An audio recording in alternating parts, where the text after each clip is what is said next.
Hey,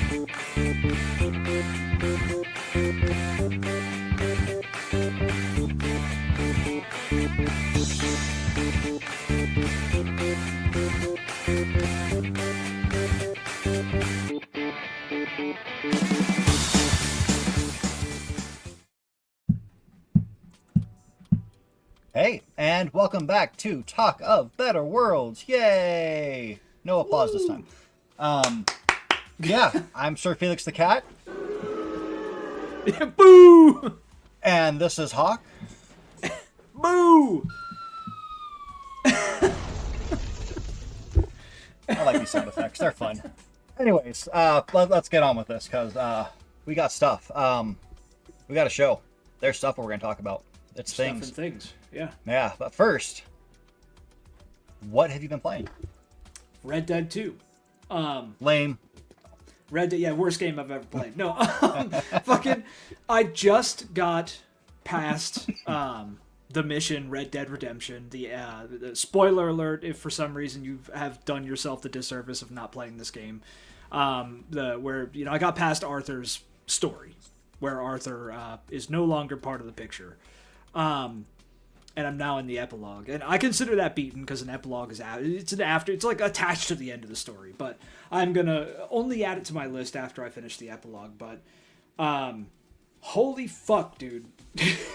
Yeah, we're more than 7 seconds in. Holy fuck, that game hit me like a bag of bricks in way. I knew how it ended because I saw you play a lot of it.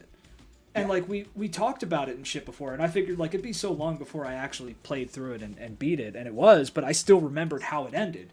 I didn't know the specifics from, getting from A to Z, but now after going through them, even knowing how it ends, I had the highest honor setting. That affected me in a way that I don't think any other piece of media has affected me.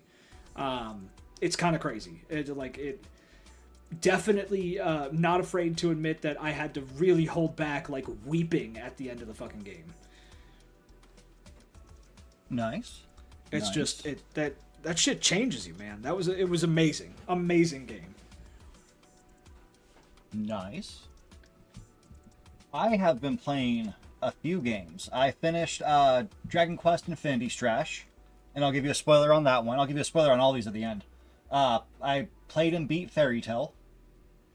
And then I am playing Yakuza 0. And all these 3 games have something in common for the end. Complete spoiler. They have credits. They end. Yeah, so now you know. Now you know. I ruined it for you. God damn it. I can't play the games now. Yeah, but I've come to the conclusion. I agree with what we talked about before we got on. Red Dead Redemption might be one of the best games ever made. Just in every way. Writing, the characters they created. Detail. Yeah, gameplay, everything. Just, detail, especially. I mean, the horse balls get smaller when it's cold. Yeah, everything about that game. Oh my god. Yeah, they put a lot of love and care in there, and then GTA Online came out, and they're like, well, screw this game. We don't care anymore. Yeah, fuck Red Dead. Yeah. But I've been playing Yakuza 2 Yakuza 0, since the remaster's out, or been out, and it's on the Switch, too. Yeah. And I've come to the conclusion that is one of the best game series ever made. Yeah. Just hands down. Yeah. I have like 30-something hours in 0. And I played the spin-off games where he plays that detective, Yagami. Yeah, Judgment. Judgment and Lost Judgment, yeah.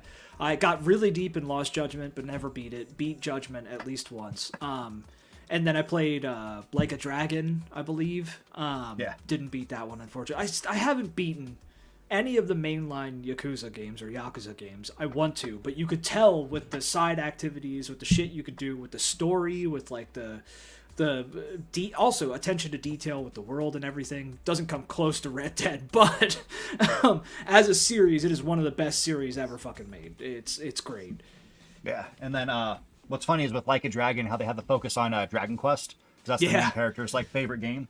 Yep. Yakuza 0 actually has a kind of homage to it in a way.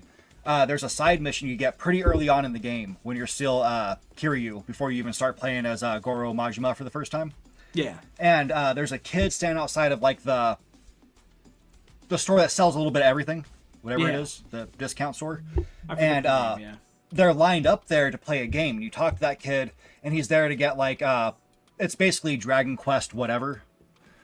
And he like saved up all his money to do it because it's the biggest game in Japan at the time and all this stuff. And they're talking about like leveling up, and you go through this huge chain to make sure he gets his game, which is a cute little side story. You beat up his dad. Of course. I assume. I mean, you are a gang member. You know, you're a gangster. But I assume that the creative director or whoever the hell, someone high up in charge of those games, really likes Dragon Quest like a lot. Yeah, can't blame him. Can't blame him. Yeah. All right. We're done with what we've been playing. Oh, that's the wrong thing to move. So let's move on to news time. Time for the news. We got a lot of things, and this is going to be the bulk of our podcast, to be honest, because we have a lot to talk about. The first one, story for you. Halo art director exits after working on series for 17 years. And he leaves with a cryptic message. That's not good. Basically, his cryptic message is basically like, I'll talk about this when I'm allowed to in about a year. Man. Basically, it's I am no longer officially contributing to Halo, the Halo universe. There is little more I can say for the moment, though I intend to share this particular story in its entirety when it's absolutely safe to do so next year. Okay, so this is an art director, which one of the core tenets of a game's identity as whatever game it is its art. Its art style, its presentation, its look in general. It's not graphics, it's the look of that game. And the graphics can contribute to that art style, like Borderlands. The graphic style contributes to the art style in general. And that helps you identify it. Halo is immediately identifiable by its style, its look. Like, you cannot mistake Halo for anything else. Between the aliens and their colors and the more grounded human side, ODST, Spartans, everything, Halos themselves, goes on. So for this guy to have worked on the series for 17 fucking years, one of the OGs, who knows his shit, who knows the style, who has contributed probably in some amazing ways that we all love if you're a Halo fan, is leaving before this next new big great thing that 343 is gonna give us. Whoa.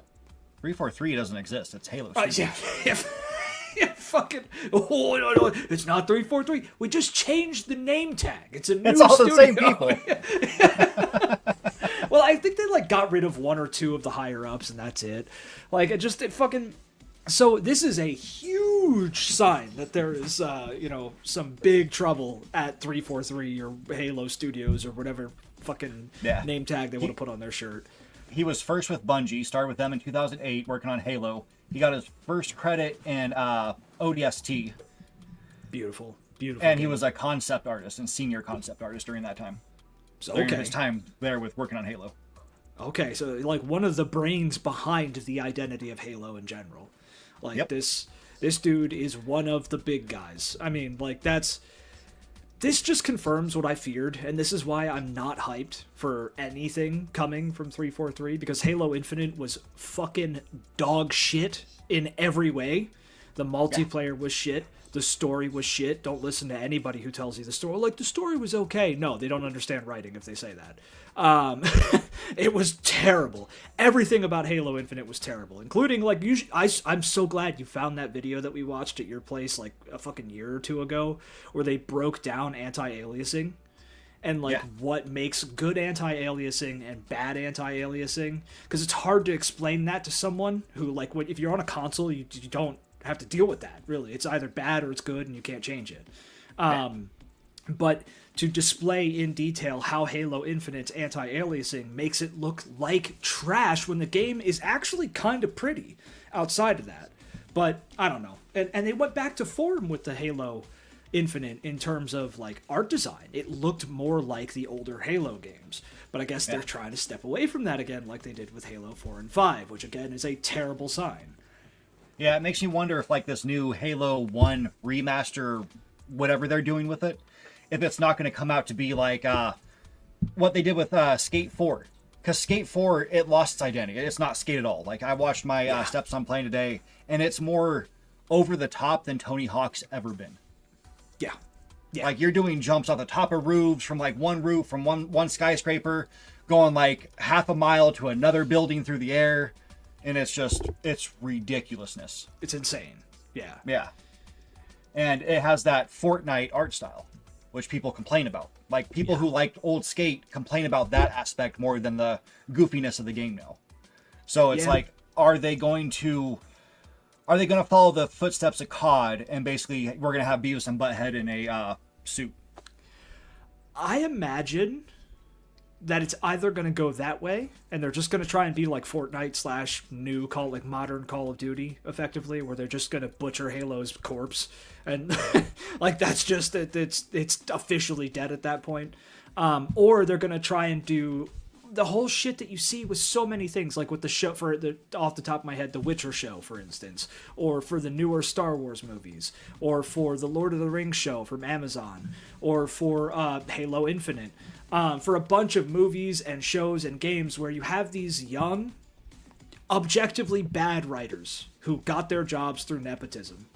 And they think they can make a better story. And this goes to art designers and everything too. They think they can make and create a better story and a better visual for that story than the people who came before them that they're trying to build off of. And they can't. They often can't. It's very rare to have somebody or a team of people who are better than the people who came up with the idea that was the best. That was a thing that sold 2 fucking consoles, for Christ's sake. You know what I mean? Like, Halo made Xbox. There is no dispute there. None. It was an international fucking huge seller, okay? Who are you, as some new writer or new art designer, to think that you can do better than these people just right off the bat, without any experience, without, having anything behind you? And they think that they can, so they wind up trying to usurp the thing that came before it instead of build off of it like they should. Stand on its shoulders. Kind of like Dragon Age. Yeah, like Dragon Age. Yes, exactly. It's another one. There's a laundry list of IPs that have had this happen to them. Don't try to stand next to these people because you're not their equal. You could become their equal. You can, by earning that. But in order to do that, you have to stand on their shoulders first. You have to take what they did and continue what they did in a way that they would have done it to prove that you are capable of doing it. Yep. Oh, and if you want to make a new story, if you want to make your own stories, make a new fucking IP. Stop using old IPs that are already established and injecting your own trash into it. Yeah, I also think that if you want to make something good, you should probably look out for that name right there. And if you do see it come up as like an opportunity, say no. Nope. Yeah. Nope. Yeah, if you see Microsoft or Xbox behind whatever the hell you're looking at, it's probably going to be bad at this point. There's a high that's chance. Sad. That's sad to see them have fallen so hard, with the 360 being like one of the most revered consoles of all time. It's still it is still, in my opinion, the best console ever made, period. Yeah, from a lot of people around our age, that's what they think of as like one of the best consoles ever made. Yep.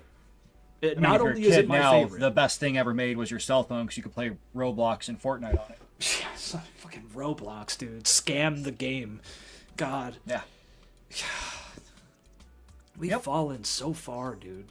It's going to be a great dating app. Yeah, for kids. for adults with children. Great dating app, yeah. God, dude. What the fuck? Yeah. Since you're already in a good mood of, let's go on to another story that's going to cheer you up. Nintendo sues a Reddit mod for $4.5 million. And their lawyer, they didn't add that here, but their lawyer says it's nowhere near enough money for the harm caused. For a fucking Reddit mod, dude? Yeah. What? Yep. What the fuck did this mod do? This is the one I'm thinking of. He was sharing how to download games illegally. Oh my god. Oh my god. Let me see. Yeah, the bustling community dedicated to piracy. Yeah, it was for pirating games. Oh my god. Dude, Nintendo is speedrunning becoming the worst fucking game company on the planet, dude. Yeah, I mean, they are one of the most hated. I mean, the people who like them, like, I like them. I won't say I love them, but I do like their first party games. At least the Yeah. titles, I should say. The titles, not so much the games, because like Donkey Kong, I've said my piece on that sometimes. It's mid, and people hype it up like it's like the second coming of Jesus Christ, and it's nowhere near. That's It's most of the impressive for a games. Switch 2 game, like for it being, thinking of just Switch, because that's how everybody's doing it, is like, oh, this is a Switch game. It's not, it's a Switch 2 game, and it does more stuff, but it's really just like this console that was way behind the next generation, finally kind of caught up to the last generation. Yeah.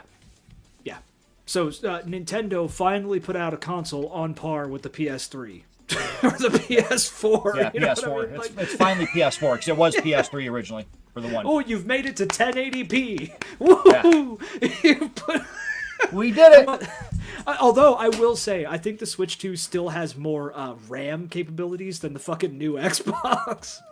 Oh, probably. I mean, I wouldn't doubt that. I mean, the Series X is still going to be held back forever because of the way they built it. Yep. Well, it We partitions gave it more its RAM, but it can't use its RAM because it's blocked off. It can't use like a third of its RAM. Like it's inaccessible. It's just useless board sitting there. Oh, I think you can. I think it does use it if it's streaming or something. Like they dedicated it to something specific. I forget what. Yeah, that's ridiculous. Yeah, That was just a fun it is. story to throw in there. I have more Nintendo stuff coming up. I have a lot of Nintendo stuff coming up today. Nintendo is like they really are. It seems like they're trying to get everyone to hate them at this point. Yeah. Like and succeeding at that because they're fucking awful. Yeah, nobody likes the Power World lawsuit that's been going on for what, 2 years now? Yeah, it's been a while at this It feels like it's been going on forever, and it's ridiculous. And nobody likes the patents that they're throwing out, like riding a summonable creature.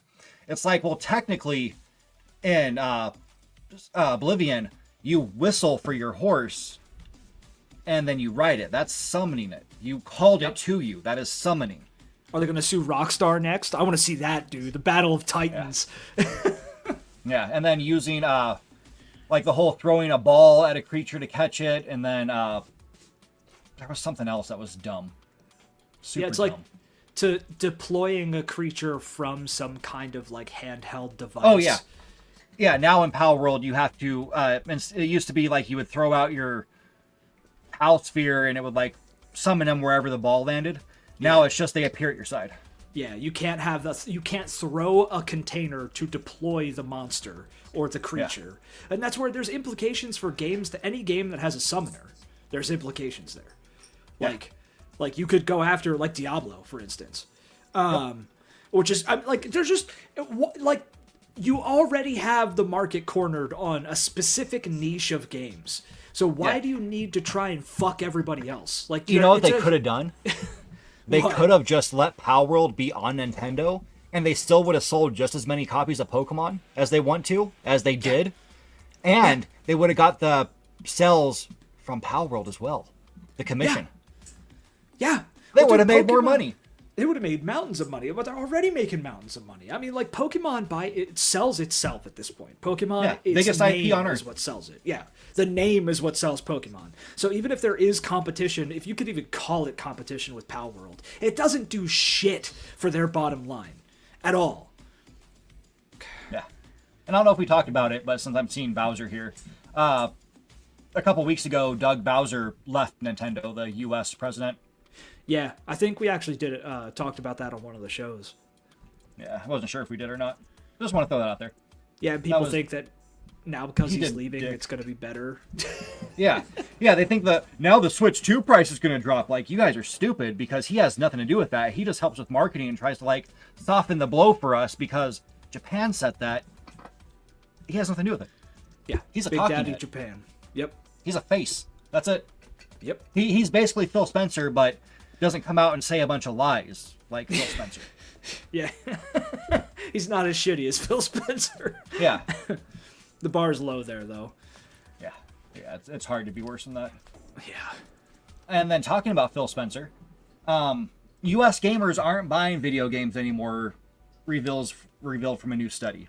A study revealed that a majority of video game sales are fueled by only 4% of players, In 2025, 63% of U.S. consumers are buying fewer games. Well, I wonder why that is. Yeah, Huh. I mean, there's weird. Curious. There's these two things I've heard of recently, which is Game Pass and PlayStation Plus. Yeah, I think it's And those things. They there's create these also- stupid services. This little thing that, I don't know, you might have heard of it. Poverty. That's Well- a thing. People our age are making that look like it's not a thing because they buy these stupid Collectible Lulu- shit and fucking, yeah. Labubus? they buy- Yeah, Labubus. Labubus, yeah, that fucking and they trash. cost stupid amounts of money and they waste like they're saying like 5,000 every couple months. Well, here's the thing. Here's the counter for that. They are doing that. A lot of people our age are doing that. There's a valid reason for them doing that. And they do it with, it's not just Labubus, that's been happening. Like, fuck, I spent like $2,000 on Warhammer shit before. The reason they're doing that kind of shit, the reason we all do that, we both spent thousands of dollars on shit we don't need. The reason we all do that is because the majority of us can't get a fucking house. So we have $5,000, you know what I mean? $5,000 isn't going to get you a house. So you wind up renting, Well, you have a bunch of money on the side. Go to another country. Yeah, just leave. 5,000. Just leave then. No, but you have a good amount of money stashed up, but still not enough to get a fucking house. So Yeah. you wind up spending a lot of that money on shit that makes you feel nostalgic or makes you feel good. You collect shit.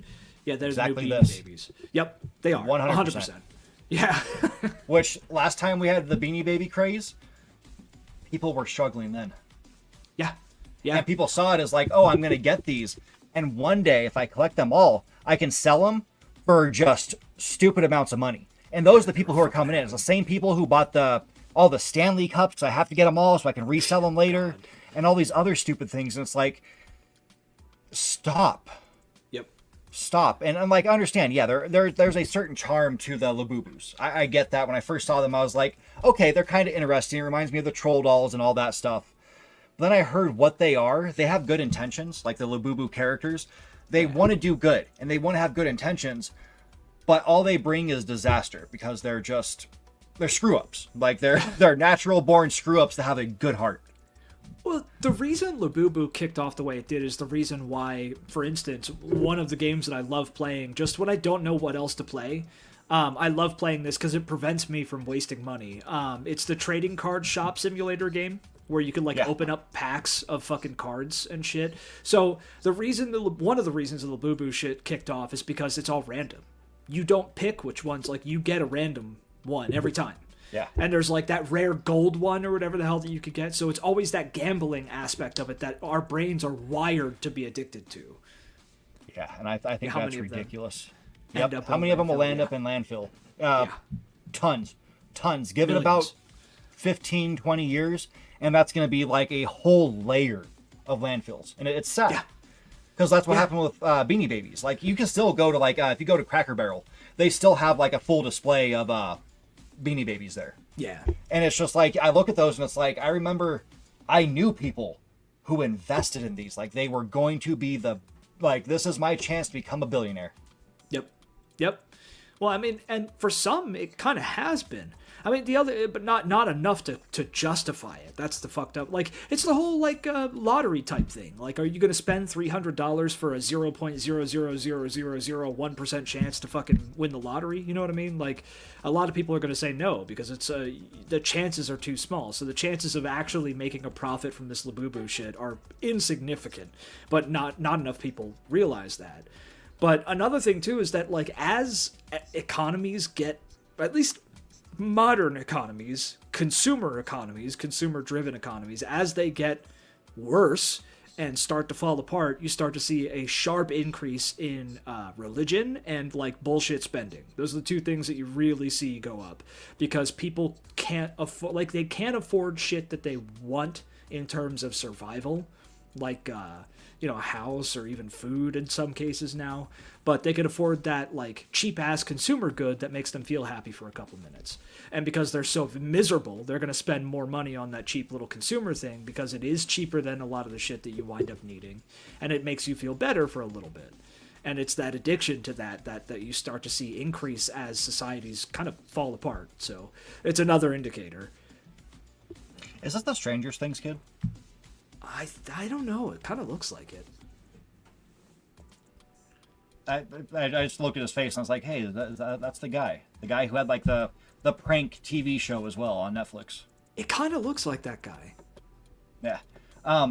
One thing they did note here from the study, Nintendo Switch 2's record-breaking sales may be saving the industry. Consumerism at its best. Fuck off. No, you know what's saving the industry? Phones. Oh, no, games. it's this. Xbox. Yeah, it's Xbox. No, phone games are still the fucking titan of the gaming industry. Yeah. Do we want to consider them games, yeah. though? It's unclear if this is being impacted by subscription services such as Game Pass or popular free-to-play games like Roblox and Fortnite. Microtransactions, live service games aren't typically counted as game sales. Which, I wonder if we would be in this issue where like people aren't buying games as much if microtransactions and live service games were not a thing ever. Yeah, that's the other thing. Like, you buy a game. Like, I have Battlefield 6. I tried to stream it today, but Streamlabs are... You know what my theory is? Because I got like 3 FPS on the stream. But the game runs fine on my PC. I think it's because of how much internet the game hogs, that streaming it and playing it on the same PC is probably impossible, which is very unfortunate, at least for my PC and my internet hookup. But I have Battlefield 6, and I'm probably going to put a good amount of money into that game, like a lot of money over the years into that game. Or Helldivers. I've probably put like fucking $200 into Helldivers. So you spend a lot more on these games. I was just shamed by my stepson today because he went through his transactions on his Xbox, and that's where I was playing Helldivers at.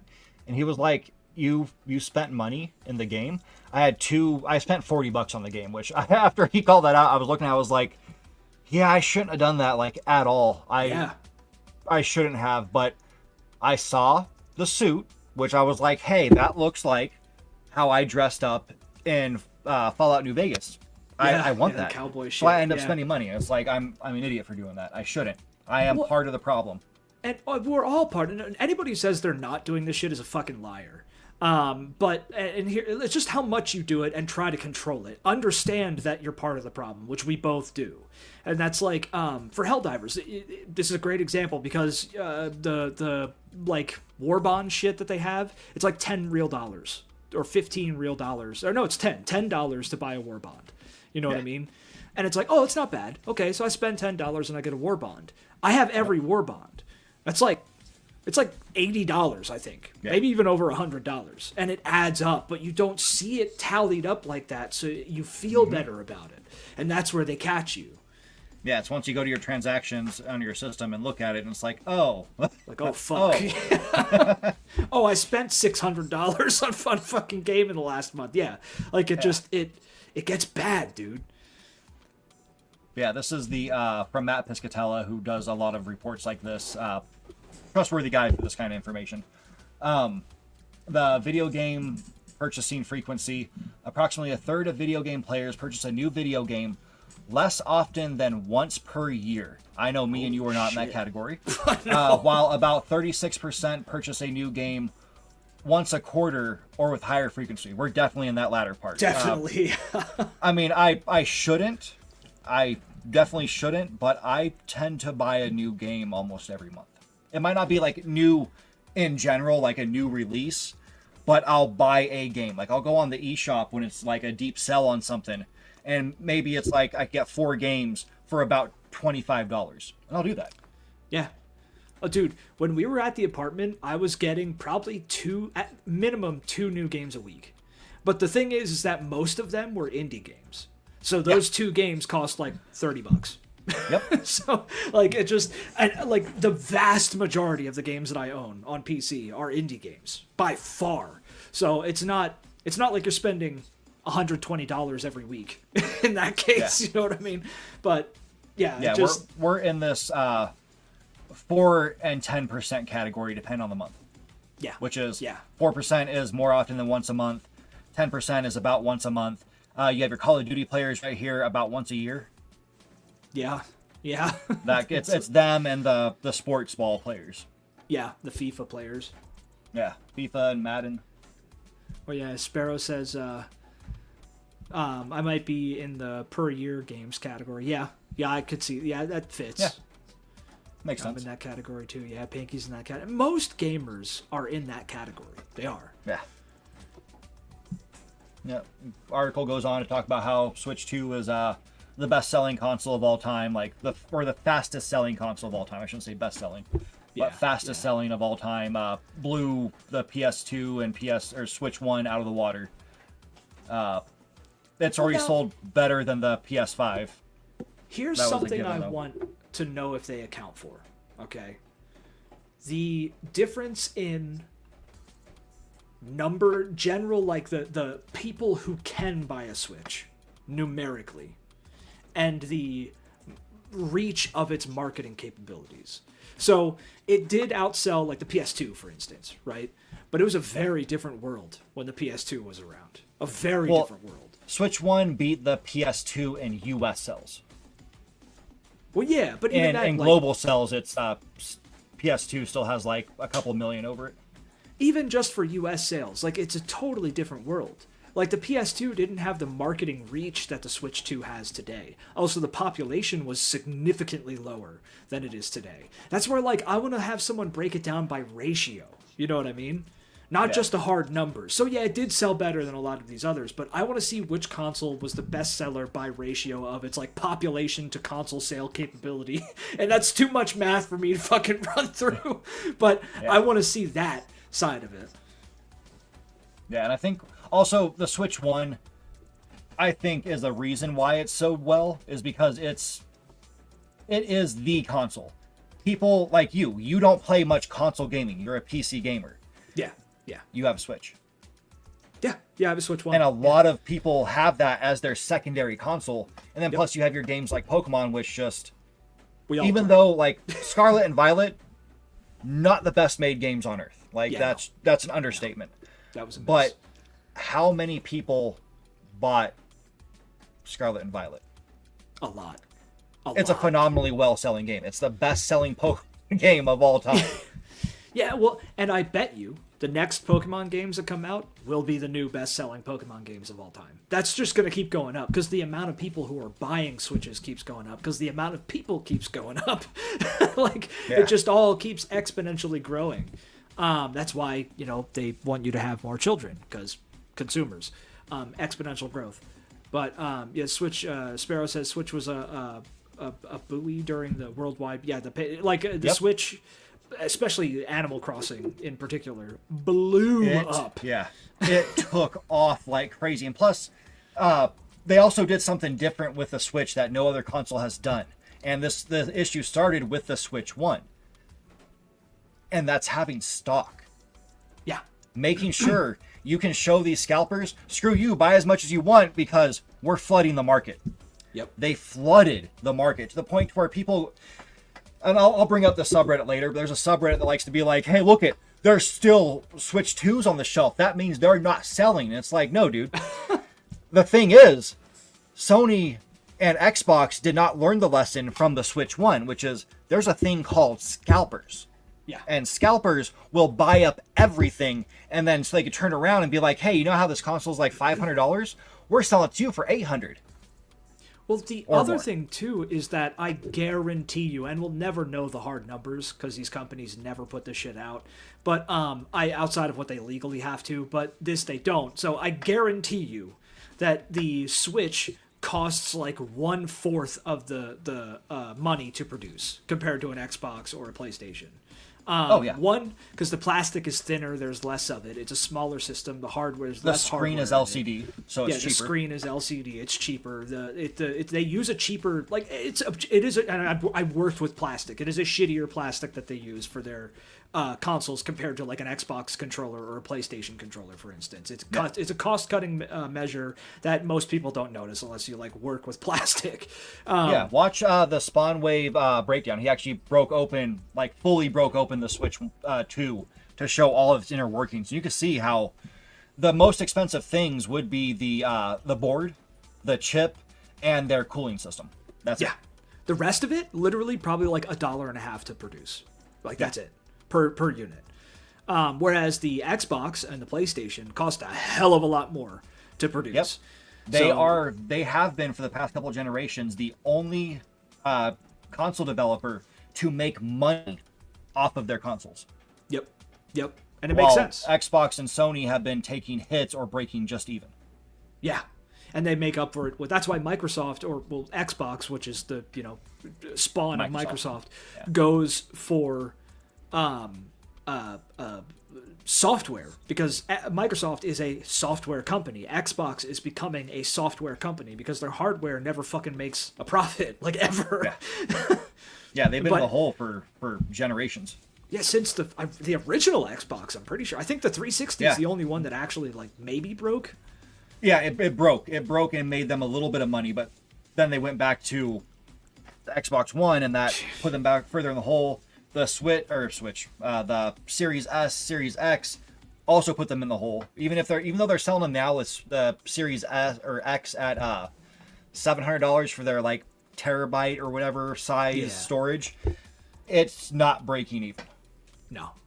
Well, and the other thing too is that Nintendo, with this cheaper console production capability, their goal is to put a Switch in every fucking home. At least in the United States and in Japan. That is their goal, to put a Switch in every single home. At least one Switch.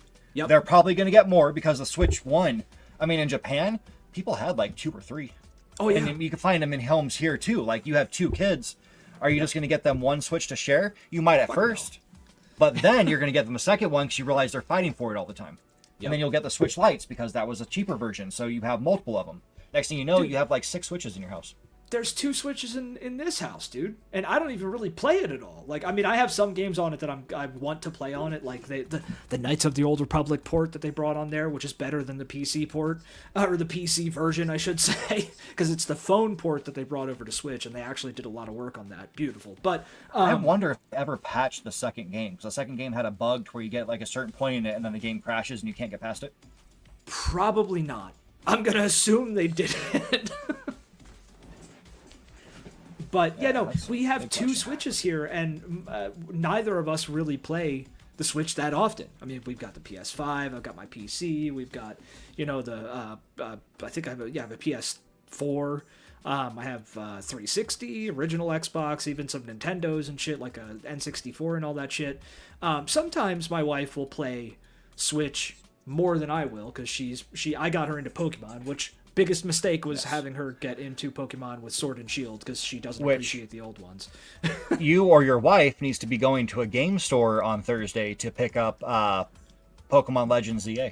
Yeah, I think she might be picking up that one, the new Pokemon, because I told her about it. I knew it was coming soon. I just didn't know when. Yeah, I'm going to go pay it off tomorrow, and then if my GameStop's doing a midnight release, I'll be that idiot on Wednesday night staying up till midnight to pick up a game. I mean, I would do it, dude. I want the new Pokemons, because like I bought the last one, I saw the shit about it online, I played a little bit of it, and it just was not enough for me. It just didn't really cut it. So I'm hoping they fix their shit with the new one.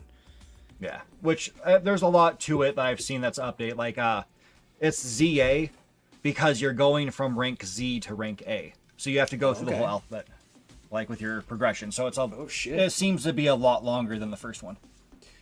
It looks good from what I've seen, and I hope people are hating on it. We'll get to that one. We'll get to that later. There's a lot of hate towards it.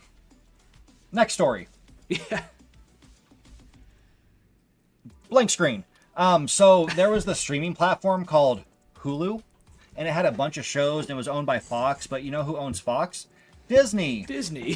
Yeah, so the largest streaming merger in U.S. history has permanently shut down Hulu, which I think that was on the 8th?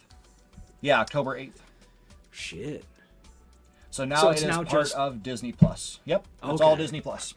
Oh, well, if you have Disney Plus, you could get Hulu on their app already. Yes, I don't know how they restructured the pricing or anything. So it's if you have it, let me know, because I don't have Hulu. I don't have Disney Plus. Yeah. Oh, yeah. I have Disney Plus with the Hulu add-on, so I'll let you know about that then. Yeah. Because I like Hulu. They got some good shit on there. Yeah.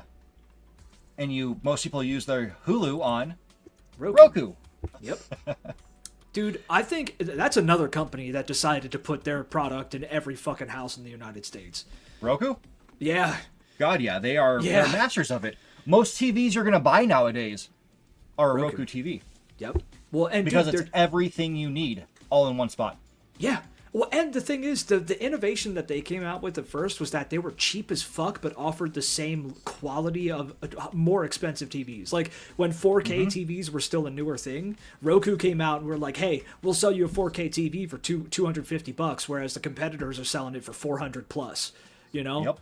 And that's why I got a Roku, and it still kind of works a little bit to this day. Yeah, I use mine most of the time. Behind me, the one in the living room is a Roku TV. My wife has a Roku device on her TV in the bedroom. Roku TVs are listening to. Yeah, everything's fucking listening to us at this point. It's terrible. Yeah, that's the what's that book called? 1984? Yes, 1984. Thank you. Yeah. Yeah, all stuff. Yeah, your toaster's listening to you. Yep. Yeah, I mean, my phone's been listening to me. I don't know why it hasn't reported me to the government yet, but it listens Oh, it to has. me. Oh, we're on lists. We're definitely on a couple lists. I mean, I should be on a list to the point where I should have had Men in Black suits show up several times. Well, so we're not stupid. We've never directly come out and been like, Oh, we've never said things. I have. Not on the channel, at least.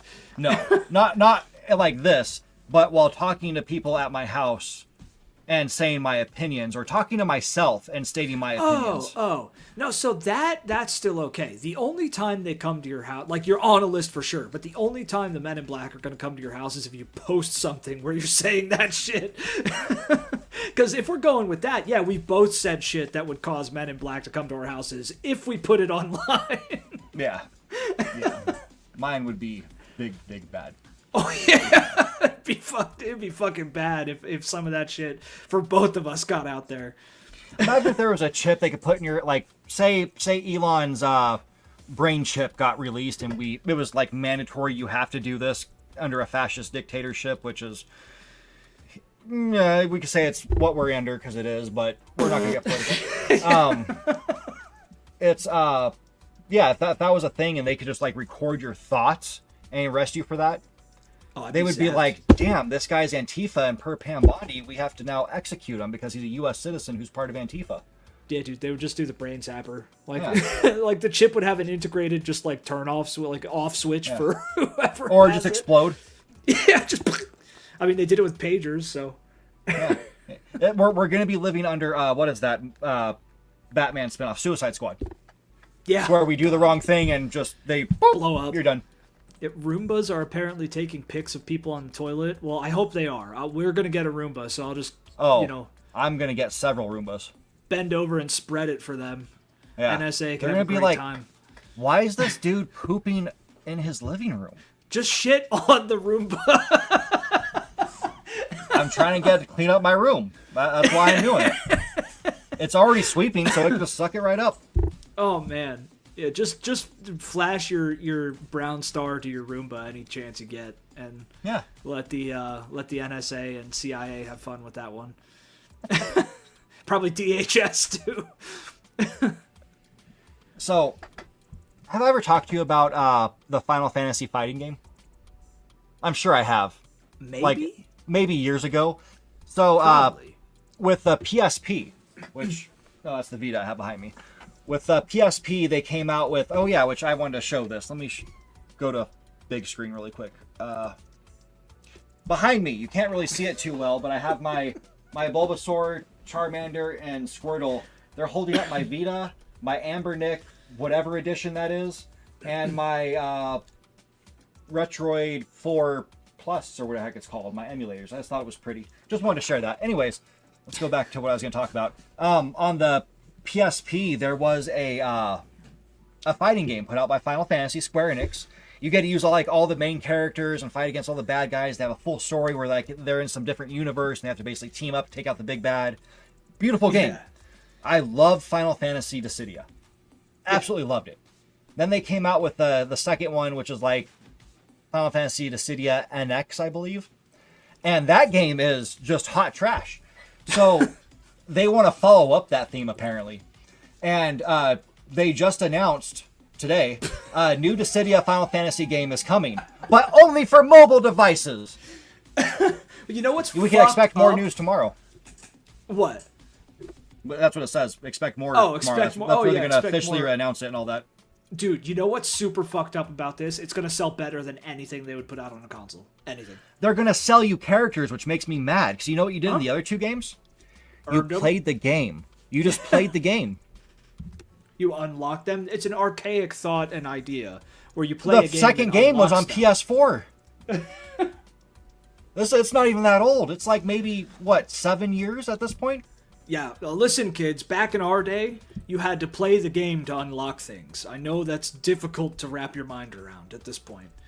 But no, this is the fucked up thing. It's going to sell. It's going to sell extraordinarily well, and people are going to throw unholy amounts of money at this shit. It'll get its whales. It'll wind up making a huge profit, and they'll release 3 more on the fucking phone. That's what's gonna happen. That's my call. They That's my had a oracle dope call. Final Fantasy game on phones. Brave Exvius, I think it was called. It was a turn-based. It looked like the old school, like it looked like Octopath, like that kind of graphics, like the 3D HD, whatever the heck you call it. Yeah, it's like 3D, 2D kind of shit. HD 2D, or yeah, I think that's what they call it, something like that. Whatever the hell they call that art style. Something. But it was like that, and it had a full story to it. It was beautiful. It was free to play. You could throw money at it. I didn't spend a penny on that game, and I loved it. And you could play the whole game without spending a single penny. Shit. Yeah. It was beautiful, You but it told took me up about like that one. every bit of data on your phone. Like any memory you had to be solely dedicated to that game because it got so big and it had all these expansions, and they just did so much, and it was all free. Yeah, dude. I think you told me about that one before. I think they've had a couple Final Fantasy games on phones, actually. Now that I think about it. Yeah, that one was king. They also had the cool graphic one, which was all about the Warrior of Light from Final Fantasy 1, and it was more of like a first-person action game, which was wild for a phone game. Yeah. Yeah, phone games started getting pretty good quite a while ago. Yeah. Some of them are pretty good. The ones that most people play are kind of just dog shit, but there have been some pretty dope phone games over the years. I will say that. I like to play phone games on YouTube. Go to like their free game section and play those for like. I'll spend like 6 hours playing some of the stupidest games ever made, but they're fun and addicting for those 6 hours. And then you just realize like I just wasted a whole day. Yeah. Yeah, I get that. I've done that before. It's just It won't save my data. I wasted a whole day. Yeah, they suck you in and kind of keep you there. They'll like stun lock you for a little bit, and then you wind up getting sucked out of it. Yeah. And then let's go to the big news of the day, which was announced a couple hours ago. Pokemon Gen 10 name, region, and battle mechanics were leaked. Ooh, this is the Yes. new one coming out. It'll be the not the one that comes out Thursday. This is the actual Next official mainline game. Oh Because shit! Legends okay. is the spinoff. Oh yeah, it's a Legends so- game. Okay. Details about Pokemon Gen 10 have been leaked. The games will be called Pokemon Wind and Waves. It's basically going to be set in Southeast Asia for what we know it, but they're going to, of course, call it whatever the heck they call it in the Pokemon Yeah, world. whatever the hell they call it. Yeah. They're showing Scarlet and Violet for images because that's all Yeah. they have.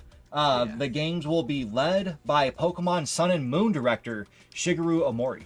Ooh shit. Yes, they Oh, chose a man. good person to do it.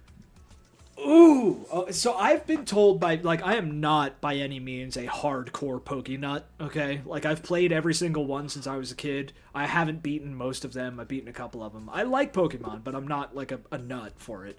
I have been told by people who are Pokenuts that, like, live and breathe Pokemon, that Sun and Moon were the best Pokemon games ever made, to this day. So... Pokenut, oh my god, is that a real place? Let's get nuts.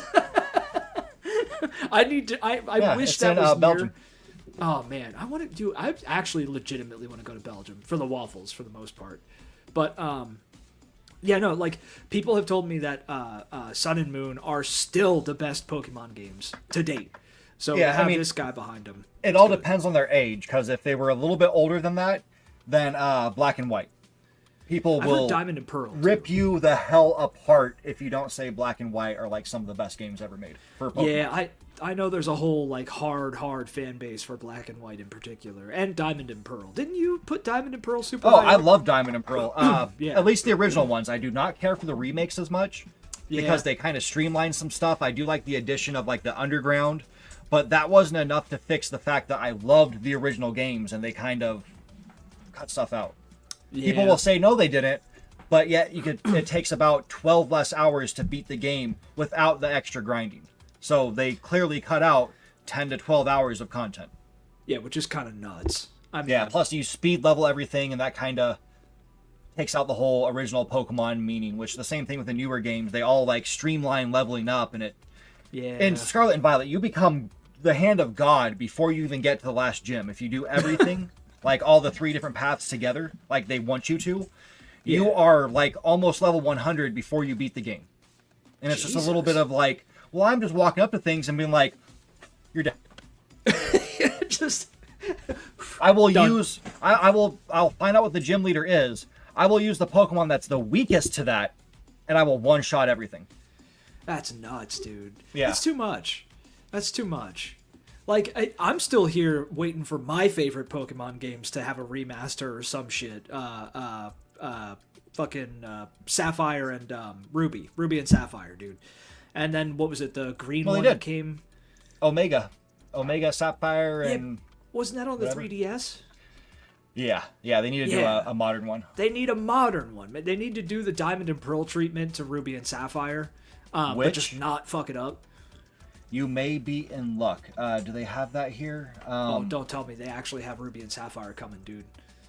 I will There shit is my a pants. new remake coming out that's going to let you travel between the first island or the first continent, another Yeah. continent, and another place. So I don't know.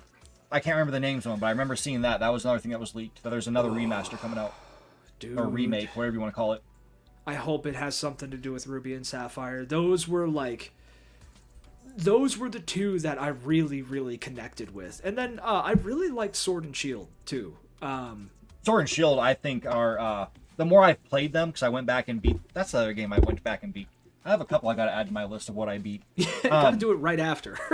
Yeah, Pokemon Sword and Shield are, I think, the best made Pokemon games for everything they did.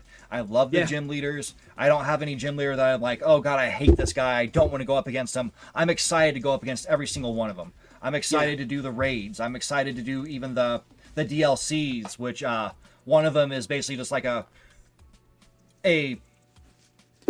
cave dwelling type thing. You go from like this spot to this spot, this spot, this spot, final boss, and you can Yeah. catch Pokemon out of there that are like super legendary and rare and whatnot.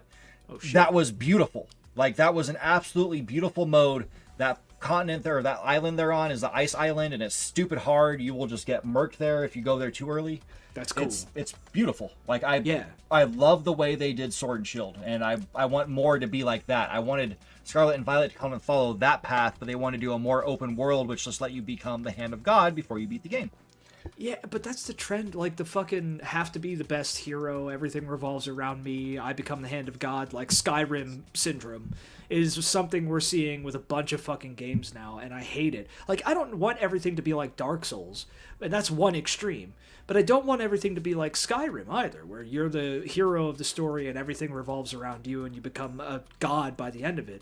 I want something in between. You know what I mean? Like I want something in between, and Sword and Shield was just damn well put together. It was a great Pokemon game in general. Yeah, I mean the plot of that one, you are the chosen one, but you were Yeah. chosen by, if you're playing Sword, by the Sword Pokemon. If you're playing Shield, by the Shield Pokemon. You were chosen, but you're not like destined by God. You're gonna be the greatest. But it's still difficult at times, and it's balanced through the whole thing. That's the biggest part. Like, so maybe if the story has you be the chosen one, it's kind of boring. Let's be real, it is boring. But I want the gameplay to at least make you feel like you're not some god. I want to have to earn the things that I get in these games. Yeah, that's why in Dragon Quest I do grind so much, because I'm making myself the hand of God. In Pokemon Scarlet, You just played the game and you became the hand of God because after you fought 10 Pokemon, you leveled up 25 times. Woo, everything leveled up. You don't have to grind each one. Everything leveled up with you at the same time, and it's just like, this is dumb. Yeah. This is dumb. Do not babify my games. I don't need to have someone holding my hand showing me what to do. It's more insulting than yellow lines to tell me I can climb a wall. Yeah, God, dude. And that's the thing, most players don't need that. Here's a fucking thought, because they always want to tout accessibility for games and shit. Here's something for you. Have that be an option. Yeah, if you need if you have something or some impairment, or even if it's a preference or whatever, you have some reason that you want the yellow lines on there, you want the easy mode, the hand of God shit. Fucking make it so you could turn that on and do that for the people who want that or need that. But then people like us, let us actually have a fair challenge. Yeah, like they should have, at the beginning of every game, when you're booting it up, how a lot of them say, like, give you the warning about seizures. The next thing they should show, like, besides the auto-save symbol, is, do you need yellow lines to tell you to climb a wall? Yeah. AKA, do you need assistance playing this game? And you just can like say no right there assistance. And let you go. Yeah. Or like just extra assistance option. Something like that. Yeah, accessibility is way more than just level difficulty. It is way more than level difficulty. But, like, this is a type of accessibility that's not just level difficulty, but, like, hand-holding. How hard does the game hold your hand? Does it, how do I say this? A lot of games treat the player like they're stupid. Yeah. And a lot of people are stupid. But most people, while playing these games, don't need that level of dumbed-down stuff. They just don't. Yep. All right. So yeah, that was that. We're Pokemon Gen 10. Can you guess the year? 2028. Close. 2030. Oh, Jesus, man. So it's still a ways off, which good. Yeah. Good. I'm glad they didn't try to split the team like they did with the last freaking time we had a Legends game and be like, hey, we're going to pull half the team off to go work on this now. No. Yeah. No, it should be all done by the team. So they did space it out just enough to where there's probably a few people that were left over for the past, 6 months working on just making sure Legends 2 is good to go, while the full team is working on Pokemon, so it can come out to be a quality game. Yeah. Well, and that means, this Legends game is going to be really good, hopefully. And the next game is going to be really good, because the whole team is dedicated to both. Yep. All right, so we're done with the news, but we're going to kind of stay on the topic of news, because everything I have for here is an article, and we saw a couple big things to talk about. Since we're talking about Pokemon, we'll just stay on that topic. And I told you there was a subreddit that I go on to that hates Nintendo. So it's F Nintendo. They love Nintendo. They're all... I mean, there's a lot of, the mods hate a lot of the people who post on here because they post the same stupid thing over and over, the misleading pictures of, my Target is fully stocked. That means they don't sell. You're an idiot. Yeah. And I mean, a lot of them have been, where this one says criticism, have been tagging it as, a shit post of meme. So, okay. As long as you understand you're not telling the truth here and you're just being, snide to get people, rage bait. Yeah, it's a shit post, yeah. This person, criticism. They successfully canceled their order of Pokemon ZA because it is a mobile game. What? And this is because the game leaked. The game came out. People, I guess, apparently stole boxes of the game and trying to sell them online, and they're playing them. That always happens, people are just getting upset because, this may get some hate, but the new Pokemon game leaked. And honestly, it feels like a mobile game with extra steps, and they are charging $70 for it. Now, I understand where the mobile game idea comes from. There's button prompts that show on the screen. Okay. But if you think about it, Pokemon games have always had the button prompts on the screen. Yeah. You have to choose a move. Yeah. Your move is on the screen. So that's it? That's that. There's I've seen all the footage of the leaks, and there is nothing that screams this is a mobile game. Besides that, that is the only thing. And I try to go at it with being a critic, like trying to be like, how can I hate on this? What the fuck? And that's what I saw. And I'm looking at this and I'm reading this post and it's like, I don't think criticism's the correct. Yeah, well, I don't think criticism's the correct thing. It should be, I'm dumb or, shitpost meme. Yeah, the I'm stupid tag. You can put... Yeah, because it's ridiculous. It's absurd. And I understand if you don't like the game because it's not your kind of thing. I understand that. The combat system, there are some issues, some gripes I do have with it. So it looks kind of the same as the first one, but now you have like this little circle thing that like appears when you throw out a command. So like you'll throw out Thunderbolt for your Pokemon, and a circle goes to where they're going to stand, and they go over to that circle and they cast their attack. Okay. In between attacks, your Pokemon turns the frick around and looks at you. And it's like, bro, you're in the middle of combat. Why are you turning around and looking at me? That's annoying. That makes it feel more turn-based than live combat that you're doing in turns. Yeah. So that part I have a gripe with. That's the only thing I've seen that's really irritating for combat, to have him say like combat's mediocre at best.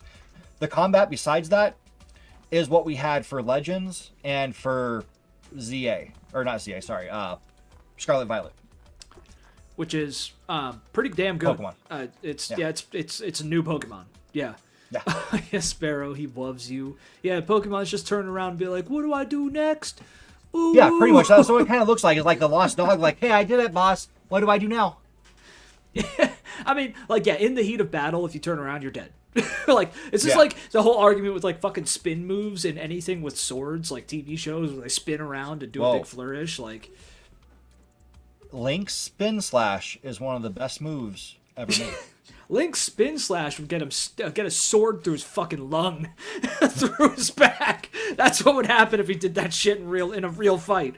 So it's kind of the same shit. So like it's the immersive part of it, where yes, it is a turn-based game. We as the players know it is turn-based, but there's that immersion where it's like I get the time to think about what I'm gonna do next, but this is a live battle happening. Yeah. So to take that out, I get not liking that. I kind of don't like that. It doesn't bother me as much, but... Yeah, it irked me seeing it, but then I was just like, okay, whatever. It's... Yeah, whatever, yeah. I can still play the game, and it's not going to, like, irritate the hell out of me. It's fucking Pokemon. The tutorial is one of the most boring things I've done in a while. Every Pokemon game, I've hated the tutorial. It needs to go away. It just needs to go away. Ask me, do I want to learn how to catch a Pokemon? And I'm going to tell you, no, go away. Like I wish I could have done in Red after I played it for the 5th time. And I talked to the stupid old guy like, I have Pokemon on me right now. And you're going to tell me, hey, let me show you how to catch a Pokemon. First, you need to weaken it, but I'm not going to. I'm just going to throw a Pokeball at this Weedle who's full health, and I'm going to catch him one shot. I think it's a waste of time. They'll never get rid of that because ultimately, like, Nintendo tries to make games for kids first. Yeah, like new players. They're not all new for players. Kids. Got to come in. Yeah, new players and kids. Those are the two groups that Nintendo definitely puts their sights on more than anything else. Now, they know, I mean, they're not stupid. They know that a vast chunk, maybe even the majority of the fan base of Pokemon are veterans who've played multiple Pokemon games. Yeah, they're like our age. Yeah, it's like, I would assume probably a slight majority of the people who play Pokemon are around our age. Yeah. So, like, there should be an option at least, but I still don't think they'll ever do that.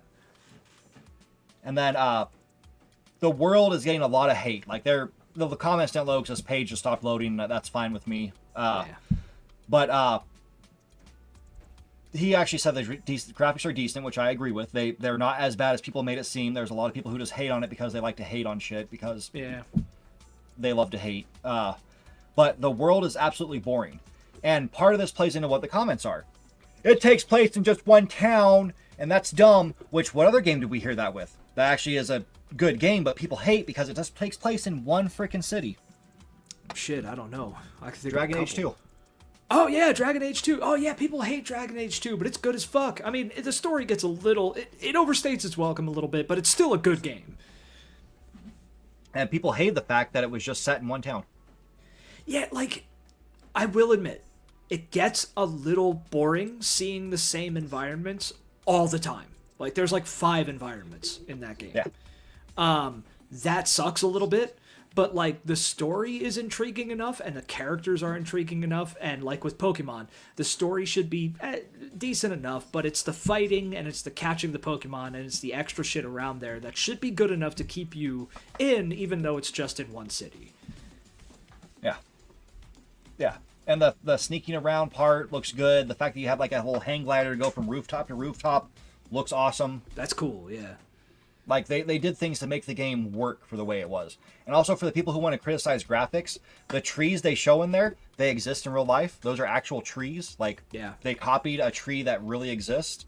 Those windows that look like they should have balconies, but they don't. It's just like a grate over a PNG of a window. And it's kind of inside a little bit. That's actually how those windows look in real life. Yeah. Like, I'm sorry to break that to you, but get out of your house, leave your mom's basement, touch some grass, and go travel to other countries and be like, oh, that's a real thing. Also, I feel like this is kind of like a "Sir, this is a Wendy's" moment. Like, if you're talking about good graphics and Pokemon, don't go to Pokemon. I don't know what the fuck you like. It's Pokemon. Like, sir, this is Pokemon. You're not getting cutting edge fucking graphics in Pokemon, okay? Yeah. Like, it's a stylized game that is like it looks, and it's gonna look the same for the next 20 fucking years, because it's Pokemon. It's a visual identity that it has, and that is where it will stay. The resolution will get better, but it will visually look the same forever. Yeah. Yeah, and Pokemon, for what it looks like, the people who like it aren't there for graphics to begin with. No, it's Pokemon. We're there because we're going to get some cute little creatures. They're adorable. But oh my god, they will just destroy everything on planet Earth because they're too stupid powerful to exist. Yeah, it's a creature. They're terrifyingly powerful. Yeah, you're there to collect god creatures that can destroy the planet, that you grow attached to, and you fight other god creatures. Just to shit on people. Yeah, you end up loving your little pets that can say their name many different ways. Yeah. It's fucking Pokemon. And when they come out in the game, they sound like, oh. It's a Charmander. Oh. Dude, I just don't understand the mindset of someone who goes and talks about the graphics of a Pokemon game. Like, I just don't get it. There's no connection there. That just does, like, it's just, I don't know. I don't get it. I just don't understand that shit. And if you say something like, how he said here graphics are decent, there are people who would come out and be like, in the rules of the subreddit, number 3, no fanboyism. People will instantly be like, you're defending Nintendo, you're a fanboy. Oh my god. If you prove someone wrong with just factual information, you're a fanboy and you're falling into this whole rage bait thing. It's like, God, when you say stuff like Switch 2 isn't selling and all the reports of it being like the fastest selling console are a lie, and that real gamers only play on PC. Dude. That falls under number 8. That's misinformation, because no, real gamers get out of their box and they play multiple things. How many consoles do you have? How many consoles have you had in your lifetime? Too many, dude. I have way too And many. you're a gamer. Did you know that? You're a true gamer, but not according to them. Well, like, here's the thing. Like, it's a no true gamer, no true Scotsman. If you play video games, you're a gamer. Period. Yeah. Period. Point blank. If you play video games, you play Roblox. If you play Roblox all the time, you're still a gamer. You're a gamer. Yeah, you're a fucking gamer. I mean, you're god awful and your taste should be analyzed, but you're a gamer, or you're a fucking pedophile. But like it's if you play only phone games, you're a gamer. I hate saying that. It makes me throw up a little bit, but it's true. You are a gamer. You are a gamer. Mm-hmm. Yeah, it's like Player Essence. I think it's his daughter. He says only plays Roblox. Like, that is her go-to. I call it platform, because it's not really a game. So that's her go-to platform for gaming. She's a gamer. Yeah. And you can't knock that. It doesn't matter how much time you play. Like, you and I, we like kind of spent our lives, free time, playing video games because it's a passion. It's something we like. We like stories. We like the gameplay. We like the industry side of things. We've both been in the industry side of things for, not like involved in it, but studying it for years, decades. Like it's a passion of ours. And so we were gamers, but even if you play a game for like an hour a week, you're still a gamer. Like if you play video games, you're a gamer. Yeah. All right. Our next story. I got to ask everybody a question. If you're listening, I want you to let me know. Do you know who Blade is? Marvel's Blade. Wesley Snipes in the movie. And do you know who Buffy the Vampire Slayer is?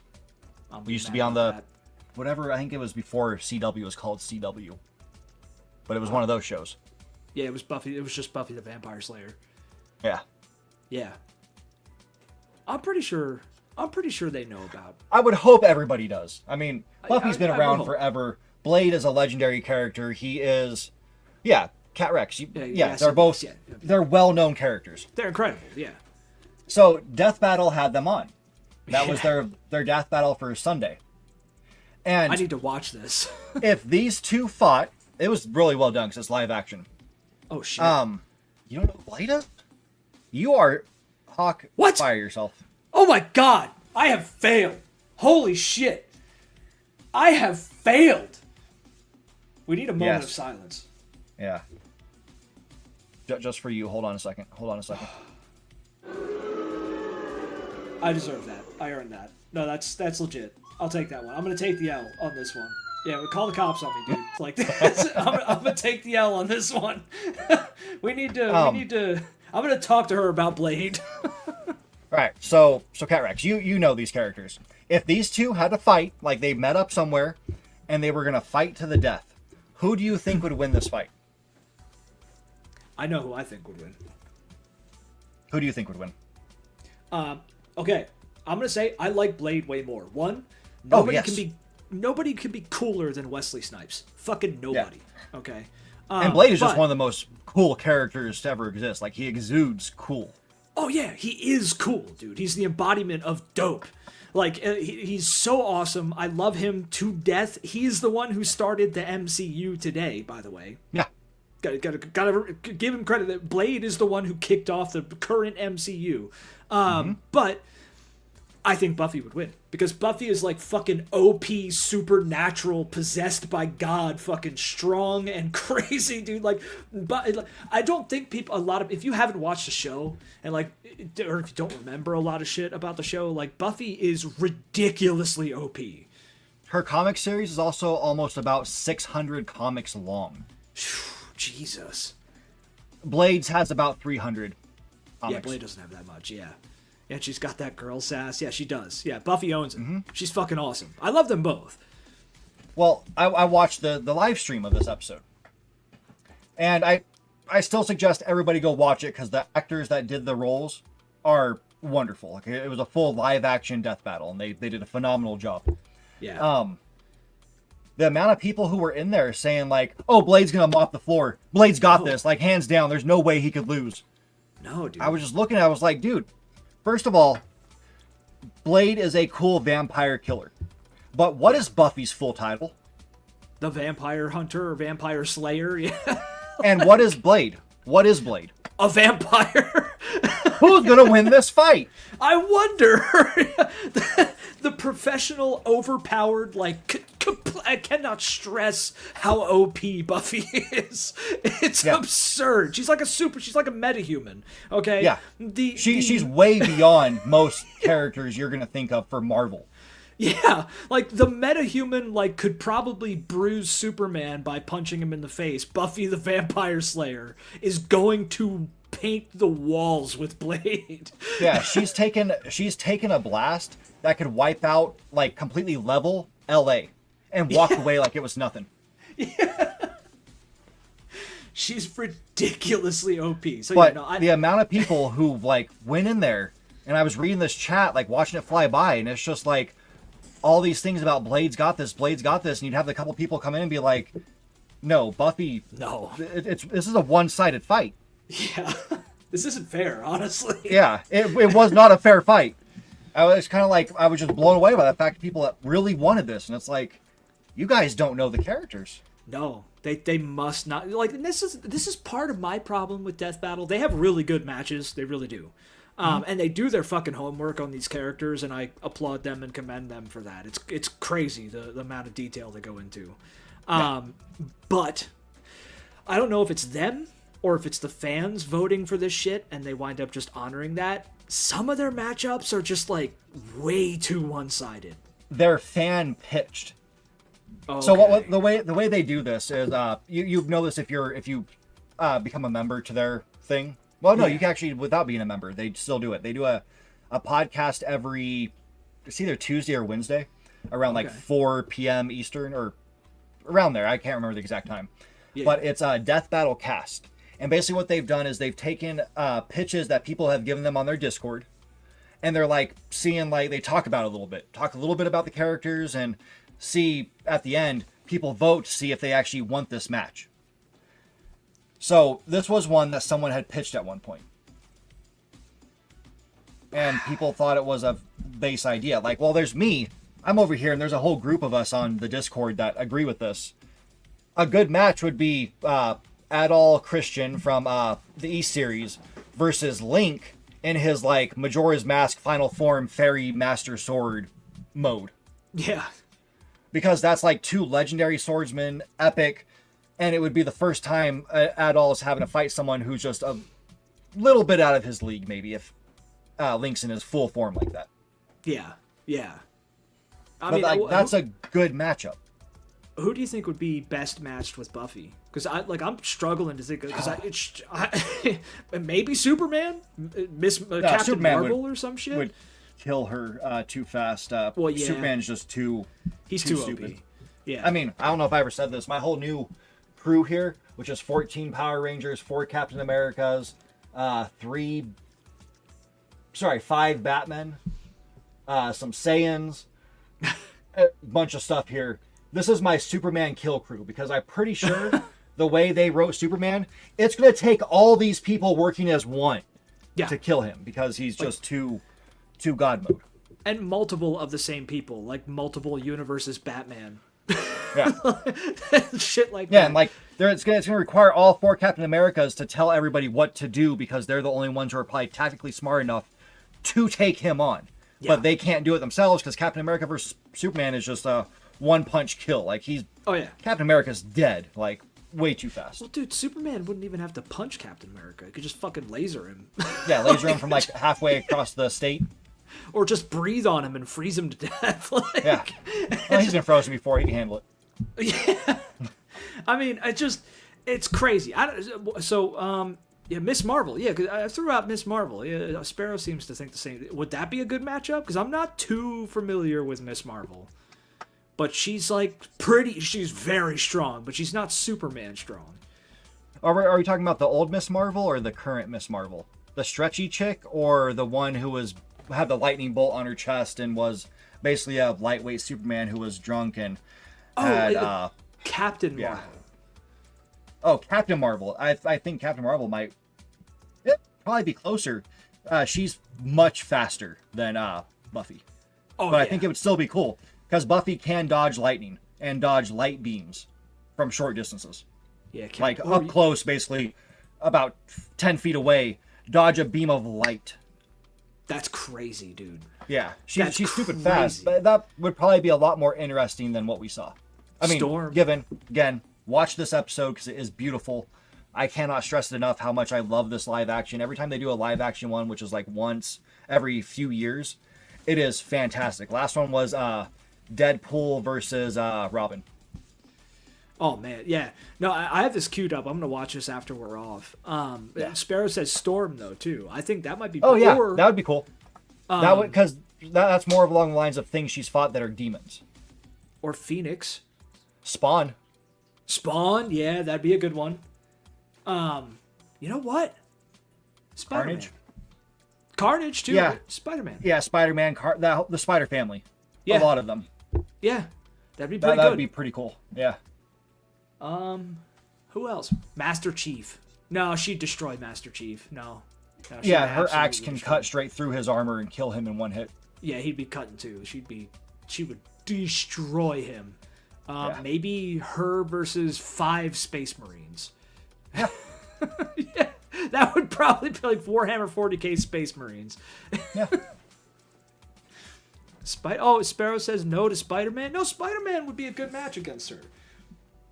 Yeah. Yeah, I mean, Spider-Man holds back all the time. Well, yeah, he is strong as shit. Yeah. He could just turn someone to mush with a punch. Yeah. Still fairly human, even with the spider strength. He's got him. She's got him. I mean, he's got the webs though, and the reflexes too, and those spidey senses and shit. Yeah, I mean, it'd probably be a better match with the futuristic Spider-Man. What is it, 2099 or something like that, Spider-Man? I think so. Yeah, the one with like the Tony Stark suit, the fucking. It's kind of like that. Let me find him. Or does he have some like super tech shit? I don't know. I haven't read all these damn comics. Yeah, it's 2099 Spider-Man.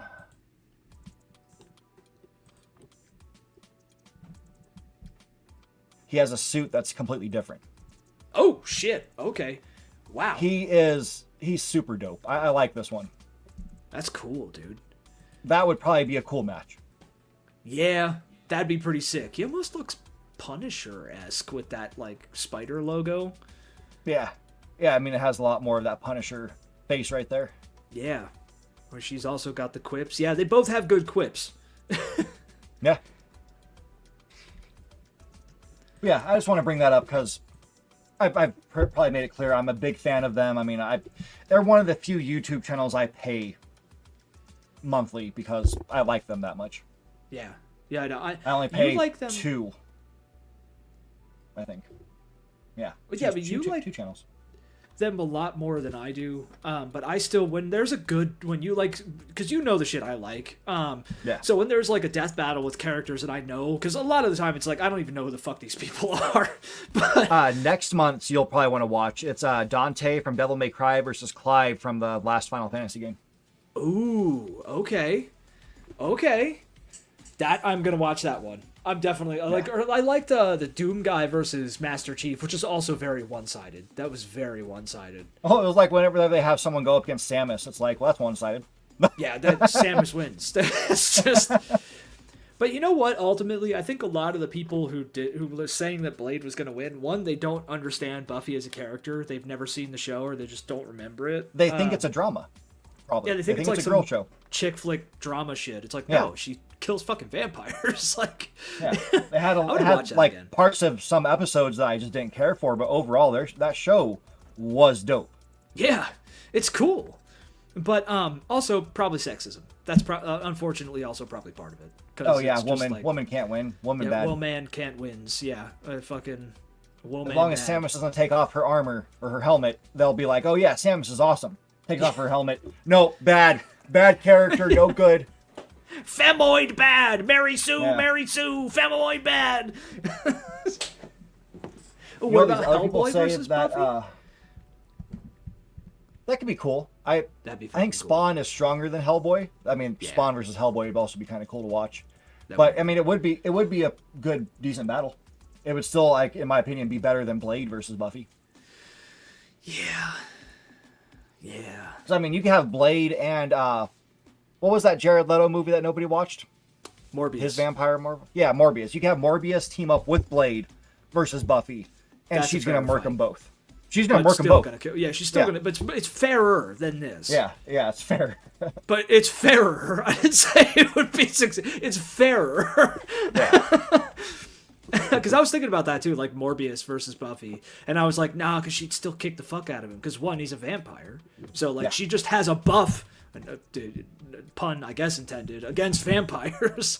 Yeah. So I don't know. Is there a vampire character that she could probably like go toe to toe with and not immediately murder? Like maybe Dracula from some series or something, like the I don't know Castle. What is it? The fucking Castlevania shit. Oh, maybe Alucard. Is he From another Symphony of the vampire Night. from Symphony of the okay. Night. He's also in the anime. Okay. That might So be you- a better match. I still think she would win in the end, but it would be a better fight because I love Blade. but I think Alucard would just destroy Blade. Oh yeah, yeah. Oh, Nosferatu. Like we get some iteration of a Nosferatu. Yeah, that'd be pretty fucking cool. That'd be pretty cool. No, I'm gonna say like more probably like the Vampire Masquerade Bloodlines kind of Nosferatu, but and vampire abilities don't work on her whatsoever. Ooh, so, none of them. Yeah, like even turning. Blade has an ability to turn into basically mist, go inside you, and rip you apart from the inside. That would have zero effect on her. Shit, dude. Yeah. Ooh. She has experience. She can experience instantly redraw the memories of or the experience from every Slayer from the past going all the way back to the Stone Age. Holy shit. So she has millennias of experience. She's like the Emperor. Yeah. I mean, like, she's literally like the Emperor from 40K. Like, that's... Yeah. That would be a good match. Yeah, the Emperor versus Buffy. Dude. Imagine the Trud's reaction to that shit when she wins, dude. Yeah. Like... Yeah, her weapon cuts straight through him. It just cuts the fucking Emperor in half, dude. That would send them into a fucking rage, man. Yeah. What is this? Oh, the Vampire Slayer Avatar? The Vampire Slayer Avatar? Oh, like Avatar Last Airbender. Okay, yeah, okay, like yeah. She's the Avatar of Vampire Slayers. She really is. Oh my god. Yeah, I'm gonna watch this show again, dude. I've only seen I've seen a chunk of episodes from Buffy, and I know about her abilities and shit. I have not watched the entire show. I'm going to dedicate time to watch the entirety of that show. I just need to find what the hell it's on. Yeah, I have no clue. For our next story, we're gonna get a little political, and I do apologize, but you have to with this one. There's no way around it. Disney Plus, by the way, that's what it's on. There was Ubisoft canceled a game they were working on for a while, an Assassin's Creed game that was set after the Civil War era. But the reason they canceled it is because of politics and the fact that people would, one, be super racist to the protagonist because it was going to be a black man who was a former slave, and he was going to be killing Klansmen. Dude, especially... Okay, a little bit of background here. My grandfather was obsessed with the Civil War. Obsessed. He had his own library in his basement. It was very small, but it was enough books to quantify a library. I mean, you would have liked that shit, dude. He had a lot of books. Nice. Most of them were historical books, and a huge chunk, maybe even over half of those books, were dedicated exclusively to the Civil War or the late 1800s in general. So like let's say 1860 to 1890. Also with me playing, so like I grew up learning about Civil War shit because he died when I was very young, but he would teach me about a lot of shit. He's part of what got me into history. Assassin's Creed as a game series, as a concept, is also what, one of the things that got me into history, like researching the real history behind shit. Also, I've just finished Red Dead 2, like I said earlier, which is 1899. And there's Civil War vets in the game. There's a whole gang of people who are Civil War holdouts that you can fight, the Lemoyne Raiders. I love this period of history, specifically this period of American history. To have an Assassin's Creed set at this time, like just after the Civil War, during Reconstruction, which is a time period that is not often touched by anything, it'd be incredible. This would probably be my favorite Assassin's Creed game on that alone. And then on top of that, you get to kill racists. Klansmen and shit like that. It would have been the fucking best AC game ever conceived, dude. I'm real mad. The discussion on this one online has gone wild. Like, it was wild on Twitter. I don't know if it still is. I stopped following it. But, what I have written down here is a black assassin killing Klansmen.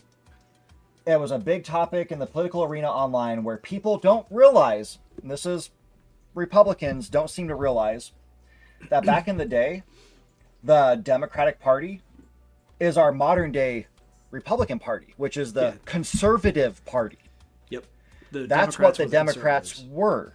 The Republican Party was created by some black men in, I think it was Georgia. I think so. Or, they were liberal. Yeah, I believe it was Georgia. Yeah, they were liberals. They were our modern day Democrats.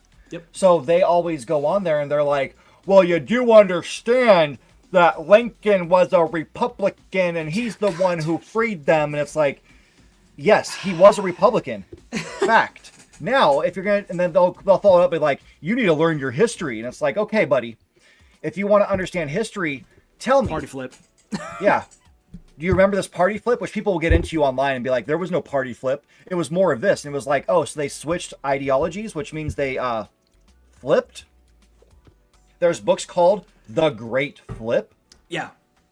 Like, the party flip happened, relatively speaking, kind of fast. It was kind of a pretty swift thing. Like, it was like a generation or two. Yeah. But it happened because of aiming... The parties decided to basically aim at different demographics. Because, like, what was it? I'm all jumbled up, man. The ADD sucks. Fucking... The Democratic Party, which is today's Republicans, wanted to get more voters in the South because the South was dominated by the Republican Party at that time, the liberal Republican Party, because the South had more fucking former slaves and shit, more black people. Like, it was people who were like, you know, they the majority, or not the majority of the people. Or am I thinking of this right? No. It was like Reagan's time, wasn't it, when the party flip happened? Hold on. No, I think it was before Reagan. Hold on. U.S. party flip. Let me see. Party switch of the 1960s. Let me brush up on my history here with the party flip. Political realignment, Democratic Republican more ideologically uniform. Or no. Maybe 1912?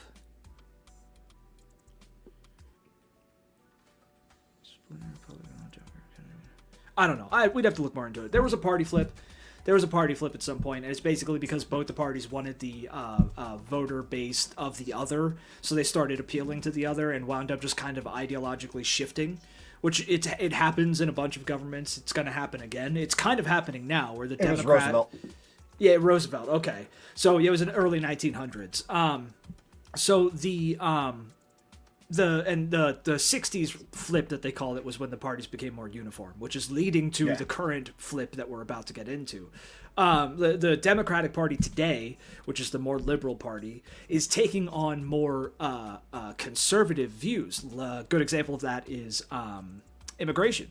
The Democratic Party has been, until Trump has, and I've said this a bunch, I'll say it again, has deported more Hispanic Americans than any other fucking Republican president before Trump. Every Democratic president always deports more people. Yep. They've always been fucking harder within our lifetimes. Always been harder on immigration and deportation. They're openly becoming harder on that, and you saw that in the lead up to the last election, where Kamala Harris was saying that we're going to be tougher on the border. We're going to do all this shit with the border, blah, blah, blah.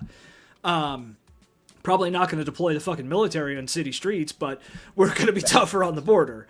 So the Democratic Party today is starting to spew a lot of the rhetoric that you're seeing from the Republican Party, and that is the beginning of another party switch, where in probably a generation or two, the Republicans are going to, well, either the Republicans are going to become more liberal, to try and catch up with the shift in ideology as fascism and authoritarianism pushes people further to the left naturally, and people start asking for more left-leaning parties, because it's always the ebb and flow of shit. But the Republicans are either going to become more liberal, or there will be a new party that will kill the Republicans, and there's going to be something else. The Democrats will become the more conservative party in the future. Yep. That's most likely what will happen. Yeah, it's happened before. It'll happen again. Yep. But yeah, it's a sad story that I wish this game was to actually come out, but I also do understand why Ubisoft would be like, maybe we shouldn't right now. I would rather, instead of canceling it, they just basically put it on ice for a bit. Wait till things kind of mellow out, and then put it out. Did you hear about the next Far Cry game that they canceled too? That was a similar thing where you were going to be fighting racists in the United States. I mean, if they want to go for the whole targeting racist, then by all means, put this game out. I mean, like, that's what they were going to do with Far Cry too. It seemed like there was a push to have these games that kind of spoke out against racism in a pretty violent way. They're French, so yeah, by all means, do it. Yeah. I mean, I think they're... I get why they backed out with this. Like you said, I get that. The political climate in the United States is fucking wild. It's definitely arguable that we're already in a civil war. Like, this is... Yeah. We're there. I mean, we got the fucking military on... We got a Republican-led military on the streets of democratic cities. That's pretty... And they're clashing with local police, and ICE is clashing with police. Like, we're getting there. People are bombing fucking houses of representatives and burning them to the ground and shit. There's murders happening. Like, it's crazy, dude. It's a crazy fucking political climate. So I get it on that side. But the other side is, yes, Ubisoft is a French-based company. Yes, they have U.S. branches, but they're mainly French and Canadian.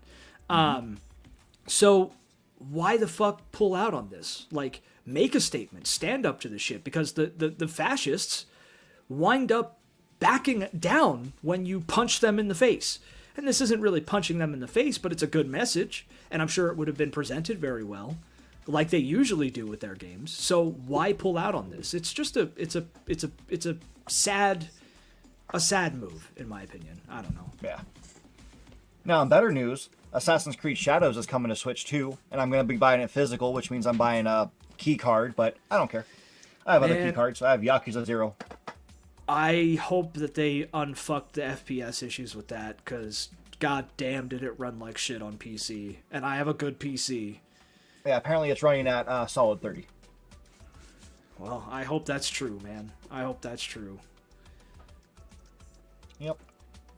Because I want to play it. Play as this. I do want to play it. But it ran like ass, dude. Oh, yeah, and it was going to be restoring truth in American history, which is something that this country needs. Dude, this country... Truth in American history. We need truth at some point. Dude, there is so much history. I've also said this before, and I will proselytize this book like I'm a fucking Christian with the Bible, dude. I will talk about this book like a Mormon talks about God. You have to read... No. What? Lord of the Rings? What? Oh, yeah, no, not Lord of the Rings. You have to read. Anybody who's even mildly on the left, if you want to understand, American, I understand if you're not American, it's not really relevant, but if you're an American and you are on the left, you have to read A People's History of the United States. You have to read that book, because there is shit that they have covered that they don't. Like, there's shit that this government and the governments before it have actively tried to stop you from remembering, and people are starting to wake up to that shit. But America has a whole history that most people don't know about, and you have to read that book. Oh, I'm getting this. March 6th, I am going to be at some collectible store, like card shop, and I'm going to be buying these. Oh, Magic the Gathering Ninja Turtles? Yeah. That's cool. Oh, hell yeah. I mean, I have the Final Fantasy VII Cloud deck. So, I have to get this. Yeah, the art's gonna be fucking sick, too. They always deliver, dude. That is wonderful. Who do I want, though? It's either Michelangelo or Donatello. I never watched the Ninja Turtles, man. I never actually got into them. I mean, I had a weird childhood, so that's part of it. You should. Just skip the one movie that has What's-Her-Face in it, because it's the weakest of them all, to be honest. It's What's-Her-Face was with Machine Gun Kelly. Oh, fuck. She was in Transformers. Yeah. Fuck. Yeah, skip the one she's in. But every other movie, especially the older ones from like the 90s, beautiful movies. They were fantastic. Yeah, I'll watch it all at some point. I never got the chance to get into them.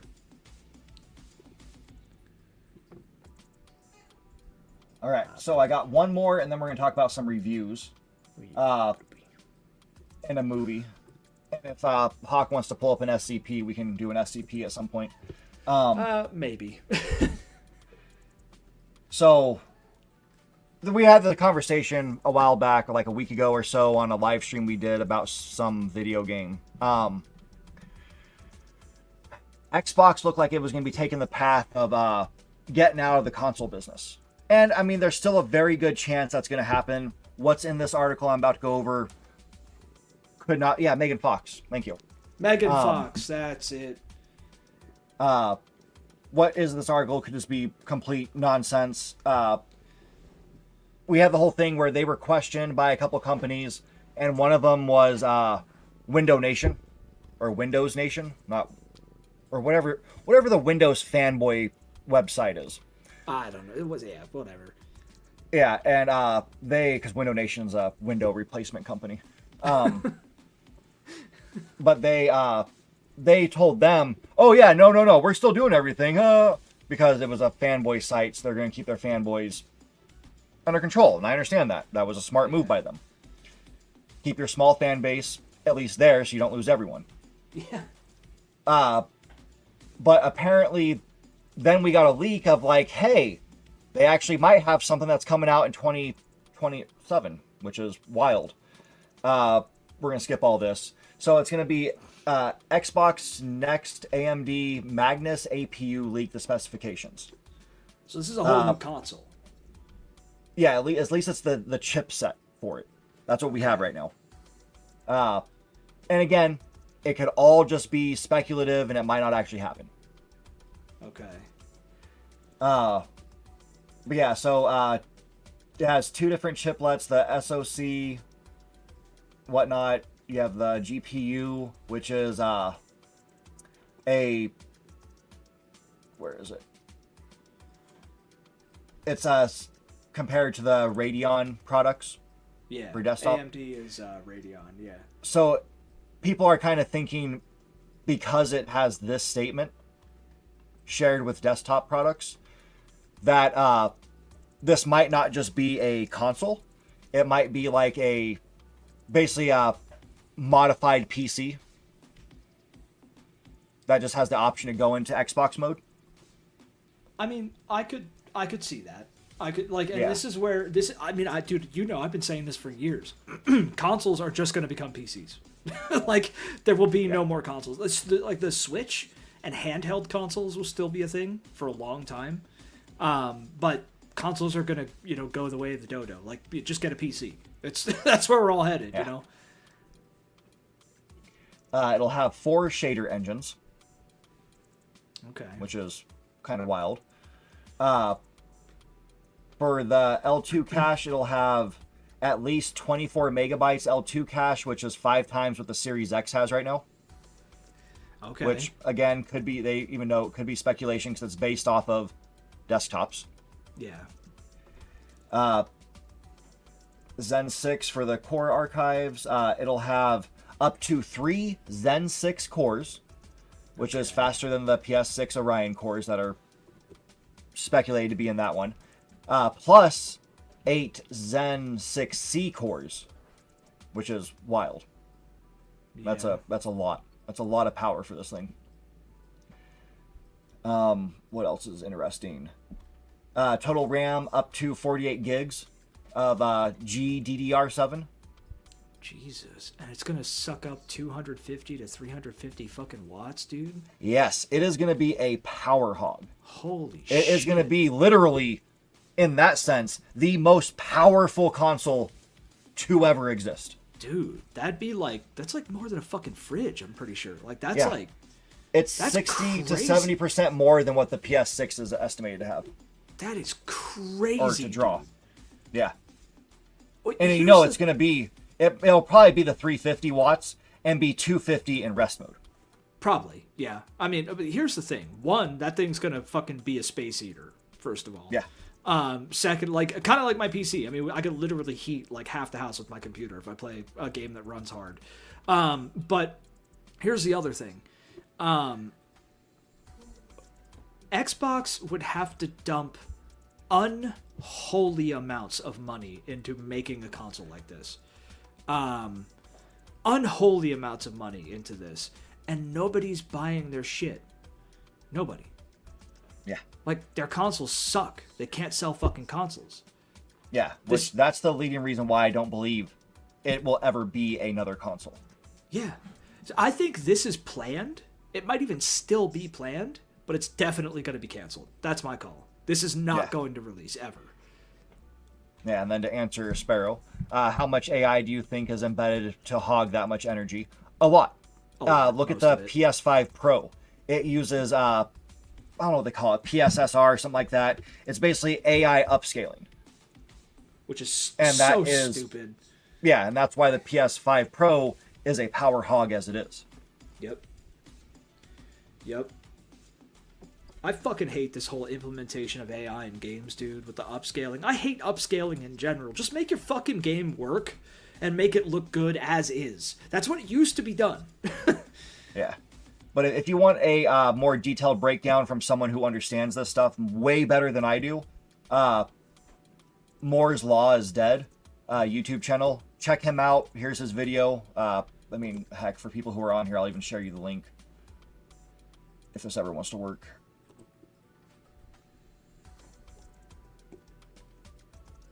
But yeah, check out that video. He goes over it, does a better breakdown than I could ever do. This thing sounds like pretty fucking powerful. If this does come out, it will probably be the most powerful console on the market. Like even more than the PS6 from what we've seen from the leaks with the PS6, which would be crazy. But they're looking to deliver 4K 144 FPS.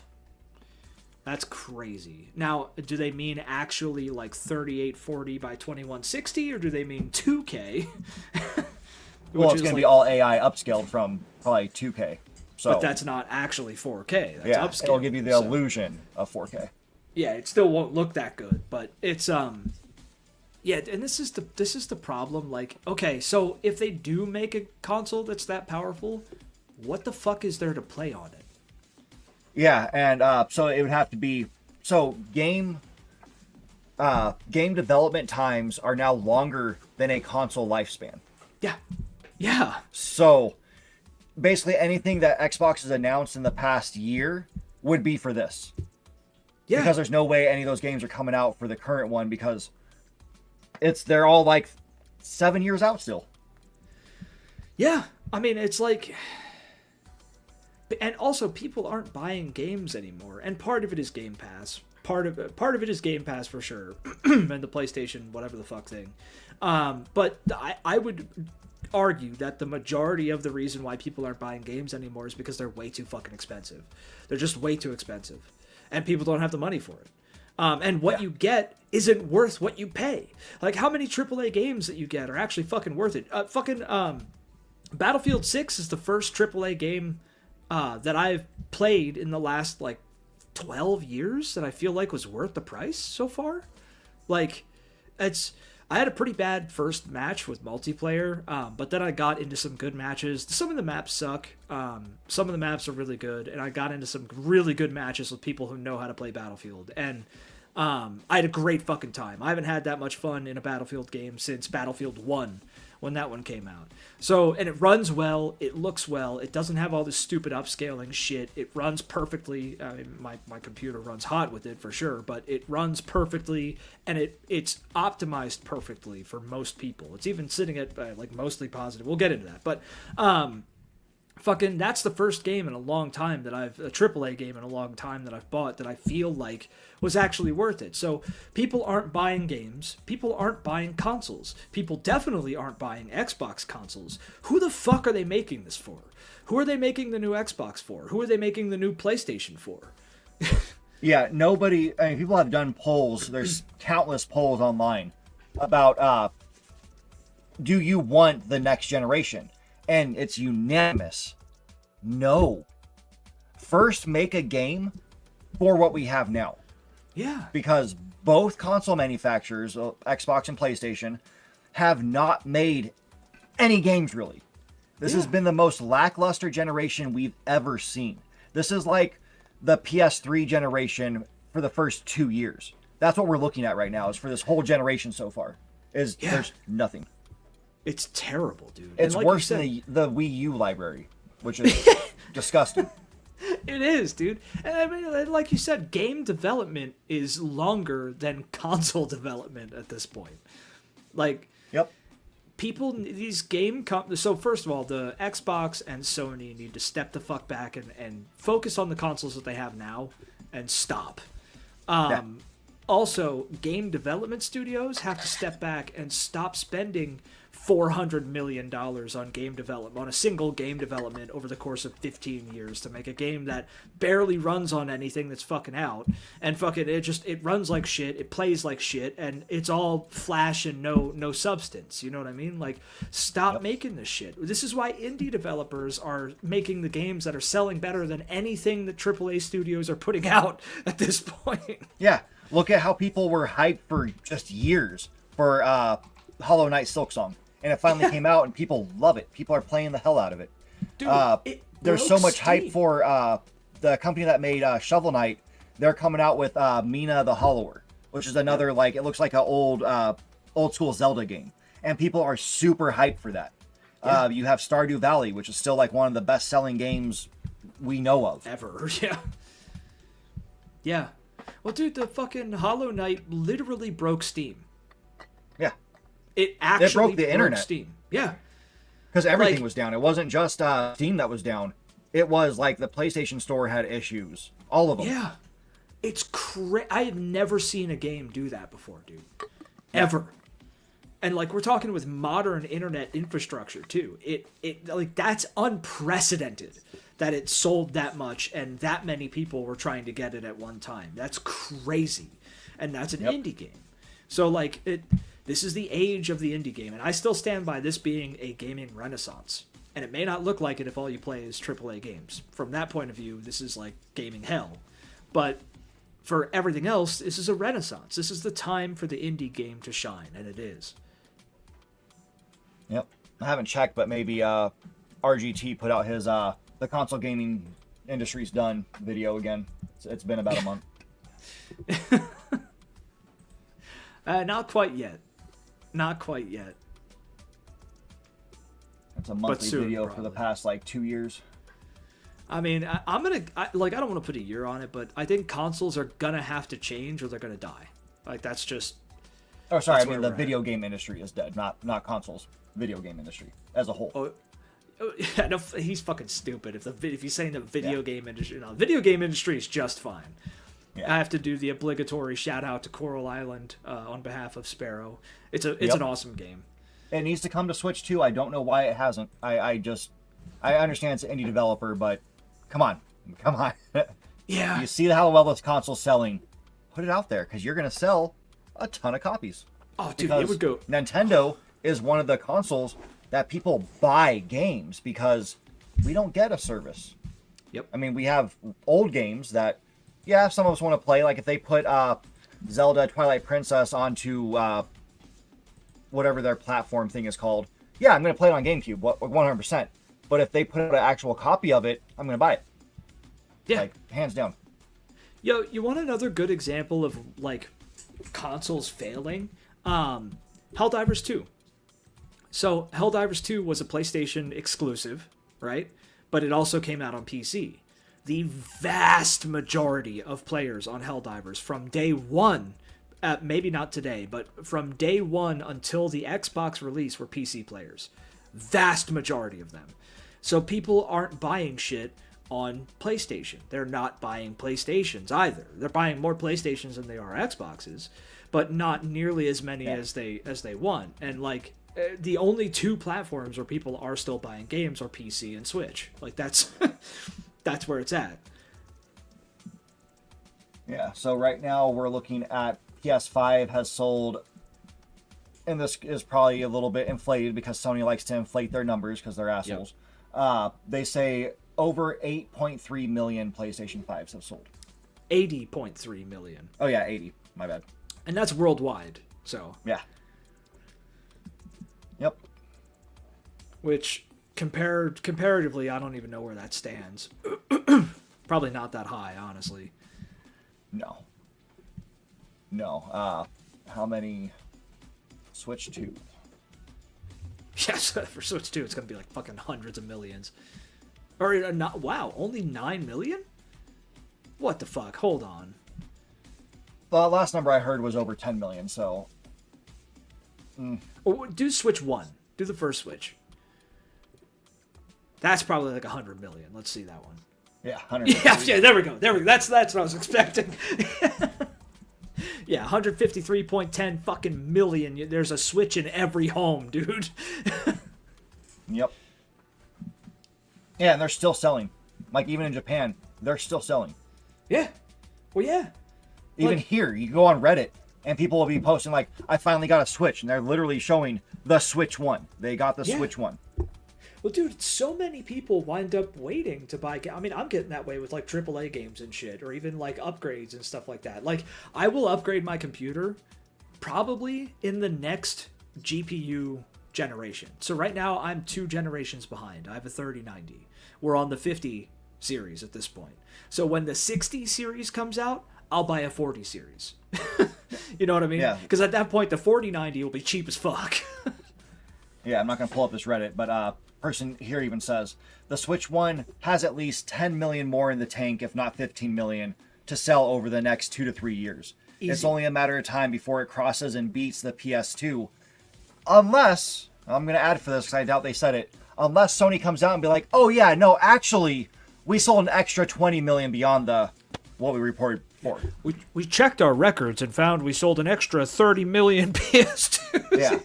Because that's what they will do. Because that's what they did when the Switch got close to it the first time. Like, oh, no. We found an extra 20 million that were sold. Yeah, so can we even trust that I mean, can we trust any of these fuckers, dude? Like, I don't even think the PS2 is the highest selling console. Like, I don't. I just don't think. I trust the Switch 1 sells, but I don't trust the PS2. Because once they changed the numbers the first time, it was like, really? Because you're afraid you're going to get beat. You just suddenly, because the news was like, oh, they're catching up to it. They were just like, oh, no. We found some. Yeah. No, I don't trust it, dude. I don't trust That's it. why I don't trust the 80 million for PS5. For all we know, it could be about 25 million. I would guess it's probably like 20 million. 20 to 25 million, I would guess. Yeah. I'll never trust Sony's numbers again after they did that. That was too shady. 80.3 mil. That is a high amount. Not the highest tier, but like it's better than Xbox, but nowhere near the Switch. But like it's just I don't believe that. I can't believe that. Especially because of how fucking hard it's been to get your hands on a PS5 since day one. Well, I'm sure scalpers are still sitting on stockpiles of them. Oh yeah, absolutely. Absolutely. And also, I wouldn't put it past Sony to have been their own scalpers. Yeah, I mean, that's probably highly illegal, but when has that ever stopped a company? Yeah. Well, I mean, all these mergers that are happening. Look at the TV situation, why Colbert's being let go of his show, and why they were trying to get rid of Jimmy Kimmel at first. It's all because these mergers that are illegal, they're not allowed to happen unless they get the blessing of somebody. Yeah. But they're, by law, not allowed to happen. But unless this person says yes. Yeah, I can't trust any of it, dude. Yeah. Yep. But yeah, so we might get an Xbox, whatever they want to call it. I don't think we will. I think if they're going to do anything, there's just going to be another dedicated Game Pass machine. Yep. If they put out anything, most likely they're just going to keep lending out the Xbox name to other companies to make stuff and basically make a platform so you can have like the Lenovo Xbox or the Samsung Xbox, stuff like that. Yeah. Yeah, I think it'll be another I want to see an machine. Apple Xbox. Yeah, Apple can go eat a bag of dicks, dude. Fuck Apple to hell. No, they'll steal the whatever Xbox comes up with, they'll steal the idea and fucking sell it as some new innovation. Yep. All right, so we got a couple reviews to go over, just two notable ones because they're doing pretty well. First one is Ghosts of Yote, which a lot of people give it decent scores. I've read a lot of these reviews. I think me and you read some of them together. Yeah. it's doing pretty well. It's sitting at an 8.6 on Metacritic. People who have played it seem to love it. People who haven't played it will eventually come out and admit it's because woman bad. It's not Jin. It's bad game. Femoid.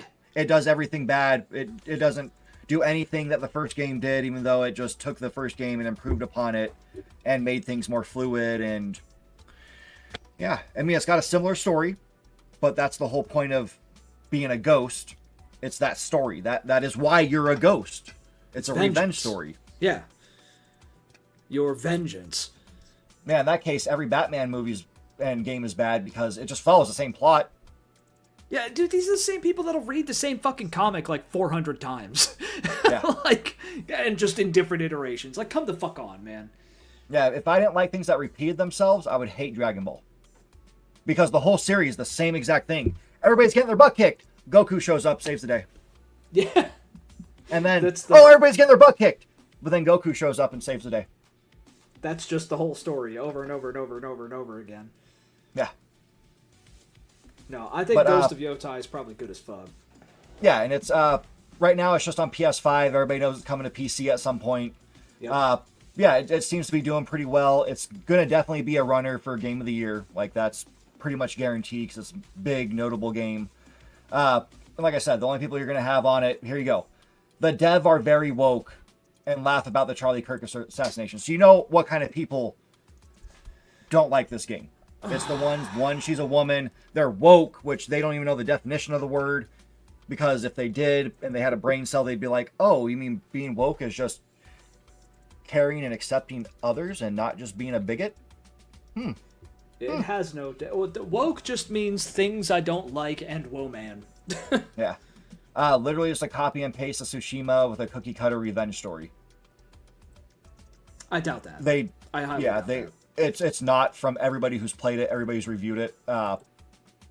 It's another person. These two have not played the game. Yeah, that's what that comes down to. It's sad. Well, and I'm not saying like if you're saying it's bad, you haven't played it, because there's some like 6s and 8s, which I agree with them. Like they probably have some valid things on there. I also don't trust every 10 because some of them could just be people who haven't played it as well and say stupid things. This person looks like they have played it because they're talking about actual systems and mechanics. So yeah, give it to them. Yeah, so it's decent. The other one I want to talk about, which people have been raving about, is a game you're familiar with. So I'll let you talk about it. Oh, well, first let me go over the scores. So we have, let's go back. The Series, or Xbox, it has an 87. PlayStation is an 83, and PC is showing an 84. Good shit. Good shit. Yeah, I mean, it's, I played the beta. I missed the first round of the beta. Well, I got like a match in for the first round. And then I played the second round proper. I played a couple matches. Not the whole like weekend, but I played a good amount of matches on the beta. There were things that I didn't like about Battlefield 6 that they addressed with the full release. They said they would address them with the full release. Like, things needed more recoil. People jumped around too much. They fixed a lot of shit. But Battlefield 6 is probably the best Battlefield since Battlefield 1, in my opinion. And I think there's only been one Battlefield in between, but Battlefield 1 was also an island in a sea of shit. So before Battlefield 1, the the last couple of Battlefield games before that kind of sucked ass. So it's up and down with Battlefield, and we had a pretty hard down with the last one. I didn't even play it. I think it's 2042, Battlefield 2042. Yeah. But this one, so far, it's pretty fucking great. I haven't finished the campaign, but I've gotten, I believe, fairly deep. It's smooth as hell. Like I said earlier, it runs super well. The campaign is interesting. I like the idea of it. The premise isn't totally, like, batshit crazy. Like, NATO dissolves because of international tensions, and some organization rises in its wake and kind of winds up starting World War III because it gets... Well, I don't even know why, but I assume they're going to get to why later, but World War III kind of kicks off a little bit. So it's a kind of plausible, terrifying premise. And then for the multiplayer side of things, some matches you're going to have a lot of COD players who don't know how to play Battlefield. and what they're looking for is kills, and they think high kill count means good. That's not Battlefield. Battlefield is playing the objective. PTFO, play the fucking objective. You capture points, you do whatever the hell the team wants you to do, and you work with your teammates, and you support people. So you drop boxes, like ammo and health boxes, you revive people, you spot people as a sniper, you play your role and play the objective. And a lot of matches that I've been in so far have had people who do know how to do that. Some of them haven't. And I presume that this game will only get better as we go forward because people will learn how to play it. And there's also game modes for people who want to just get the kills. There's like deathmatch game modes and Call of Duty like game modes if you want to do that, which is another cool thing about it where it kind of appeals to everybody. I'm an old school Battlefield player, been playing since the first one, 1942. So I want to play Conquest and big battles. Like that's what I want, and that's there for me.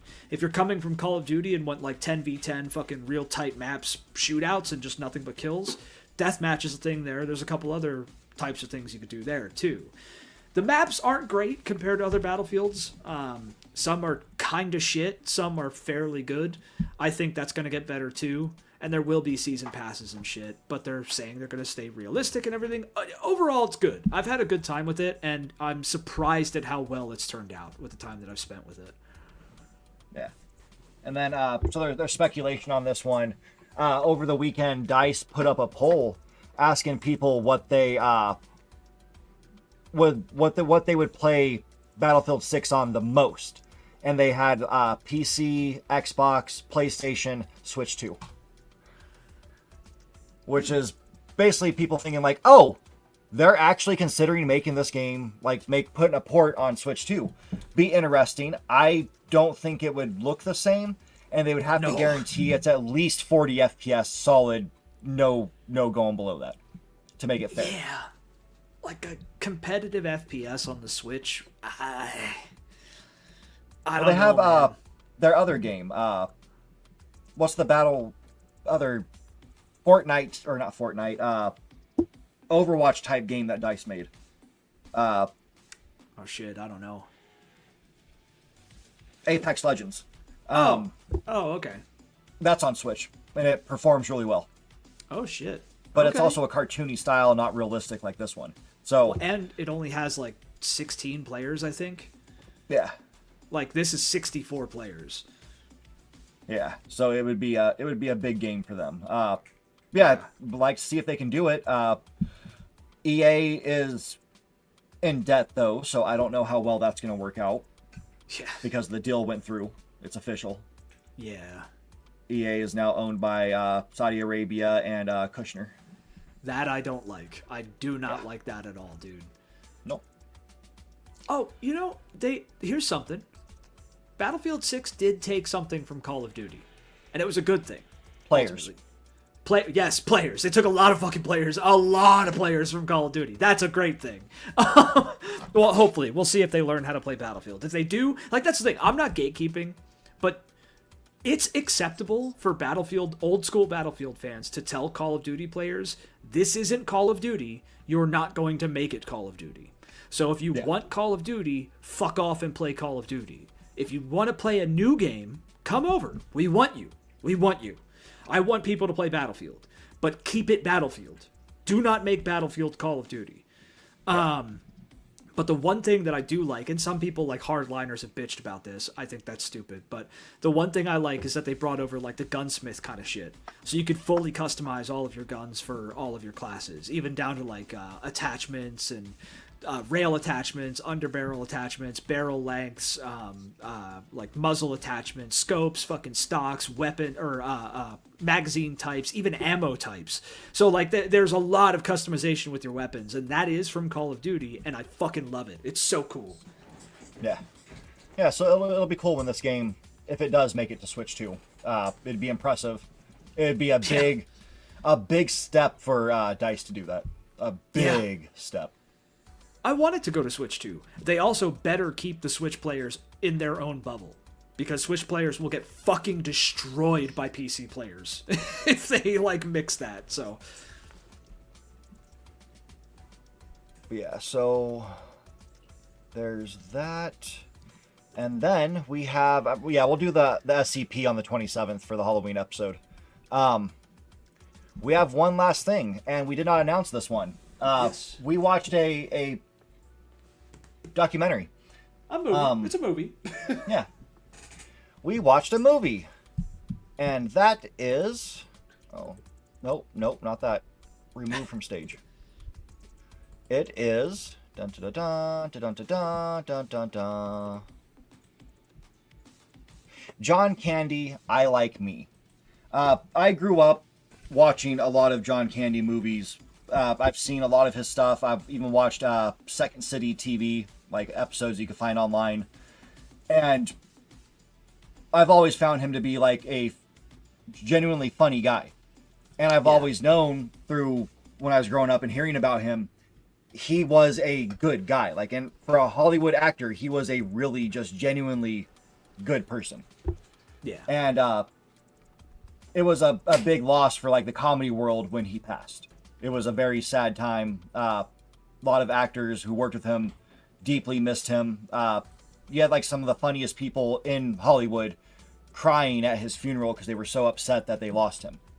Yeah. And they still feel that loss today. Like Dan Aykroyd and Bill Murray. They were great friends with him, and yeah, sadly they lost him. I didn't even know this got ratings like that. People gave it an 8.4, which I think is kind of low in my opinion. I think it was really well done. I think it got low because there's no drama for him. He didn't do anything bad. Yeah. Like cheating on people and all these scandals. So people are like, well, there's nothing to hate on him for.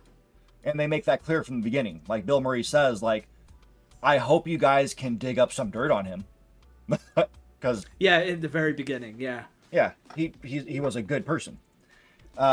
Even Macaulay Culkin was like holding back tears because he was interviewed for this one because they worked together on Home Alone 1. Yep. And Uncle Buck. But yeah, it's a full documentary. This was filmed by Colin Hanks, actor. He's Tom Hanks' son.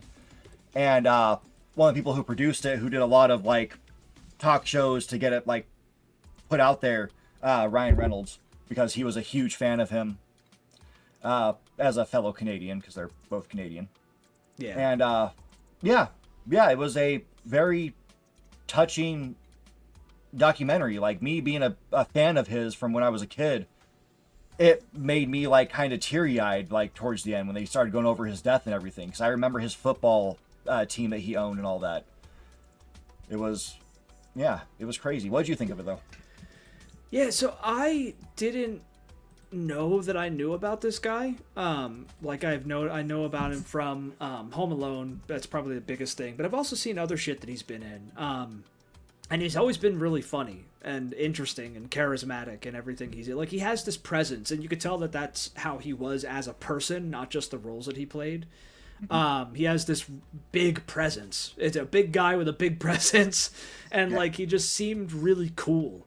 And apparently that takeaway from the roles that he had as an actor and shit was accurate to his character based on the people that we saw in this documentary. And it's cool to see that he was a genuinely good guy. I mean, I liked it. I mean, I know of and like everyone that they interviewed in this. I didn't expect them to interview these like big profile people, like Bill Murray and shit. And I think Tom Hanks was in it at one point. Yeah. So like it was cool to see their perspective on this guy and to learn about his history, his life, the shit he went through as a kid, because he went through some serious shit, and how he took that and turned it into a good thing ultimately and wound up dying way too young. And I forgot that I liked him. Because I don't think about him often. He was a character in some of the movies that I watched when I was younger, and it was cool to see more about him and remember that I like him. So I liked it. And Spaceballs without him, like who's going to replace Barf? Yeah.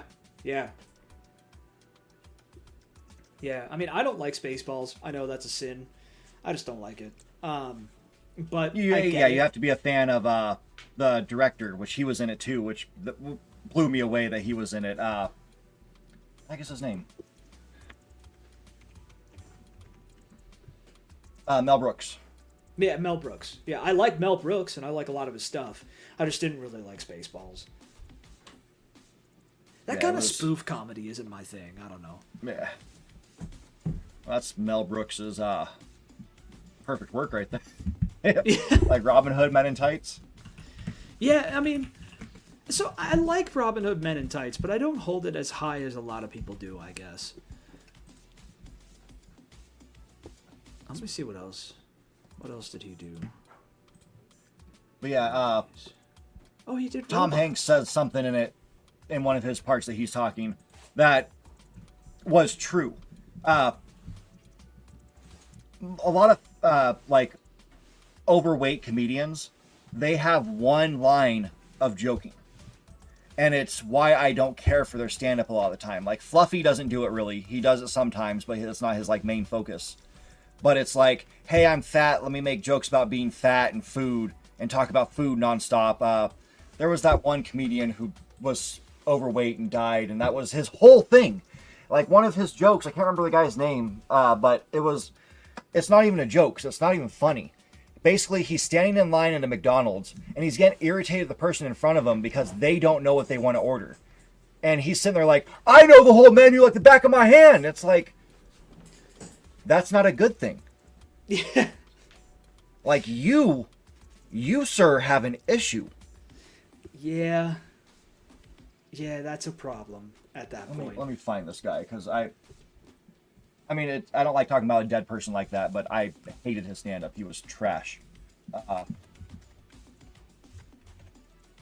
Ralphie May. All I had to type in was fat comedian, and he came up right away. Ralphie May. Ralphie May. This guy. Oh, you're going to show him? Oh, that fucker. Yeah, no, he's annoying as shit. Yeah, his stand-up wasn't funny, and it was all about just like, hey, I'm fat. I'm fat. Let me talk about food. Yep. There's the Kevin James does it sometimes, but he doesn't focus on it all that much. A not really fat comedian does it a lot, and it's funny because it's a Hot Pockets guy. What's his name? Gaffigan or whatever the Yeah. hell. I got tired of him real quick. If you watch one stand-up and you've seen all of him, Yeah. his last one was better because he talked more about family and stuff like that. He went more comedian stuff and political. I think I just got tired of people fucking quoting him. Yeah. Like him and that fucker with the Muppets or the puppets. Oh, what is his name? Jeff Dunham. Jeff. Yeah, fucking Christ, dude. I cannot stand him, dude. You know who's worse than all of them? Well, I don't know if he's worse. He's definitely not worse than Ralphie May. Dane Cook. Yeah, Dane Cook is pretty fucking bad. Yeah, he's he's real bad, dude. He stole all of his material. His funniest jokes were all stolen. I am not surprised by that. I didn't know that, but that does not surprise me whatsoever. Which, next week we're doing our political podcast, so definitely go join us there. Talk better politics. Yeah. We are going to talk more about comedians on that one, too, because we have to talk about the whole fact that a bunch of these comedians went to Saudi Arabia to do paid by the Saudi government to do a comedy festival. Yep. And you have some giant names there, which are, like, Bill Burr was one of them, and that was shocking. Shocking. You got to sign a contract that you would not talk about the Saudi royal family or say anything bad about the country. Yeah, and then Bill Burr came out and decided to try and defend his choice to go there, and he's spiraled out. Yeah, which is sad. Sad to see. You had a bunch of them go there, and Trevor Noah said something on that, which we'll talk about that next week. Not get into it. But yeah, there's a lot on that one, which we'll talk about there. But yeah, definitely, I say if you watch John Candy films, if you know him, like know of his work, definitely watch this. It is really, really well done. You see his son talks a lot in it about him, and yeah, I loved it. I absolutely love this. Yeah. If you like John Candy, it's worth it. Yeah, Eugene Levy, Conan O'Brien, Martin Short, Mel Brooks, Dan Aykroyd, Steve Martin, Hanks, Bill Murray, Macaulay Culkin. Yeah, Dan. Okay, they were in a movie together. John Candy and Dan Aykroyd, and it also has the Christmas Vacation guy. Can't remember his name right now. Yeah. But basically, they were like, Dan Aykroyd was like the judge of the like this beat up old town. It was like a comedy horror in a way. Yeah. And the way that he did his prosthetics, like Dan Aykroyd has prosthetics in that movie, dead on is what he looks like now. Like That's the crazy. nose and everything. It's like, oh my God, he made himself in the future. I mean, that shit happens sometimes, man. It's kind of weird. Yeah, it was wild.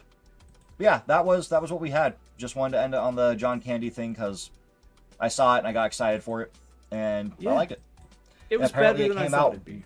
Came out way earlier than I thought it did. I thought it was brand new, but apparently it came out last month. Oh shit. I Yeah, had no clue. it's a lot better than I thought it'd be, and like I said, I forgot that I liked him, so it reminded me of that. Yeah. But yeah, no, he And- was a good guy. Yeah, it's on Amazon Prime, so if you have a Prime membership, watch it there. You can also watch a bunch of his other movies on there, which he has some super funny ones. Like they had Going Berserk on there, which if you haven't seen that movie, definitely go watch it at least once because it is super funny. And it's part of where they stole, where Zoolander stole its plot from. Oh, okay. Huh. And it's fantastic. That's Yeah. worth checking out. Yeah, that was our show. It was 2 hours and 21 minutes long. Hope you guys enjoyed if you stayed awake and stayed with us for that. We have videos coming up. Hawk's been doing a lot of streaming and stuff recently. I jumped on one of his ones because I had nothing to do while I fixed my computer for work. Yeah, we're going to be putting out some more stuff. I don't know what we have in the pipeline. More reviews coming up, especially because we both want to do more reviews and talk about things good, bad. We have that new series of videos we did. I hope people check that one out, called Hindsight, where we take games from the past and talk about like, are they worth it? Like that's the subtitle for it is it worth it? The one we did was, I already put it away, Superman 64, which if you know about that game, you know the answer to that one. Yeah. And yeah, it was a game. It was a game. It was a Oh, yeah, thing that- that existed. That one got like 34 views. No, people watched it. Cool. A But couple, yeah, we'll be doing more of those. Those are probably going to be, unless we'll either do them like once a month or bi-weekly. We'll figure something out for that one. But definitely keep an eye open for those. Join us next week for the political show. And then coming up on the 27th will be our Halloween episode back here on Talk of Better Worlds. We're going to have our Survive, Thrive, and Die, which is probably going to be a really short campaign of us doing Dead Space, where we're going to definitely die. But Yes.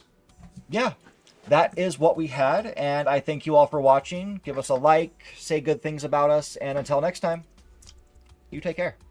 Stay safe.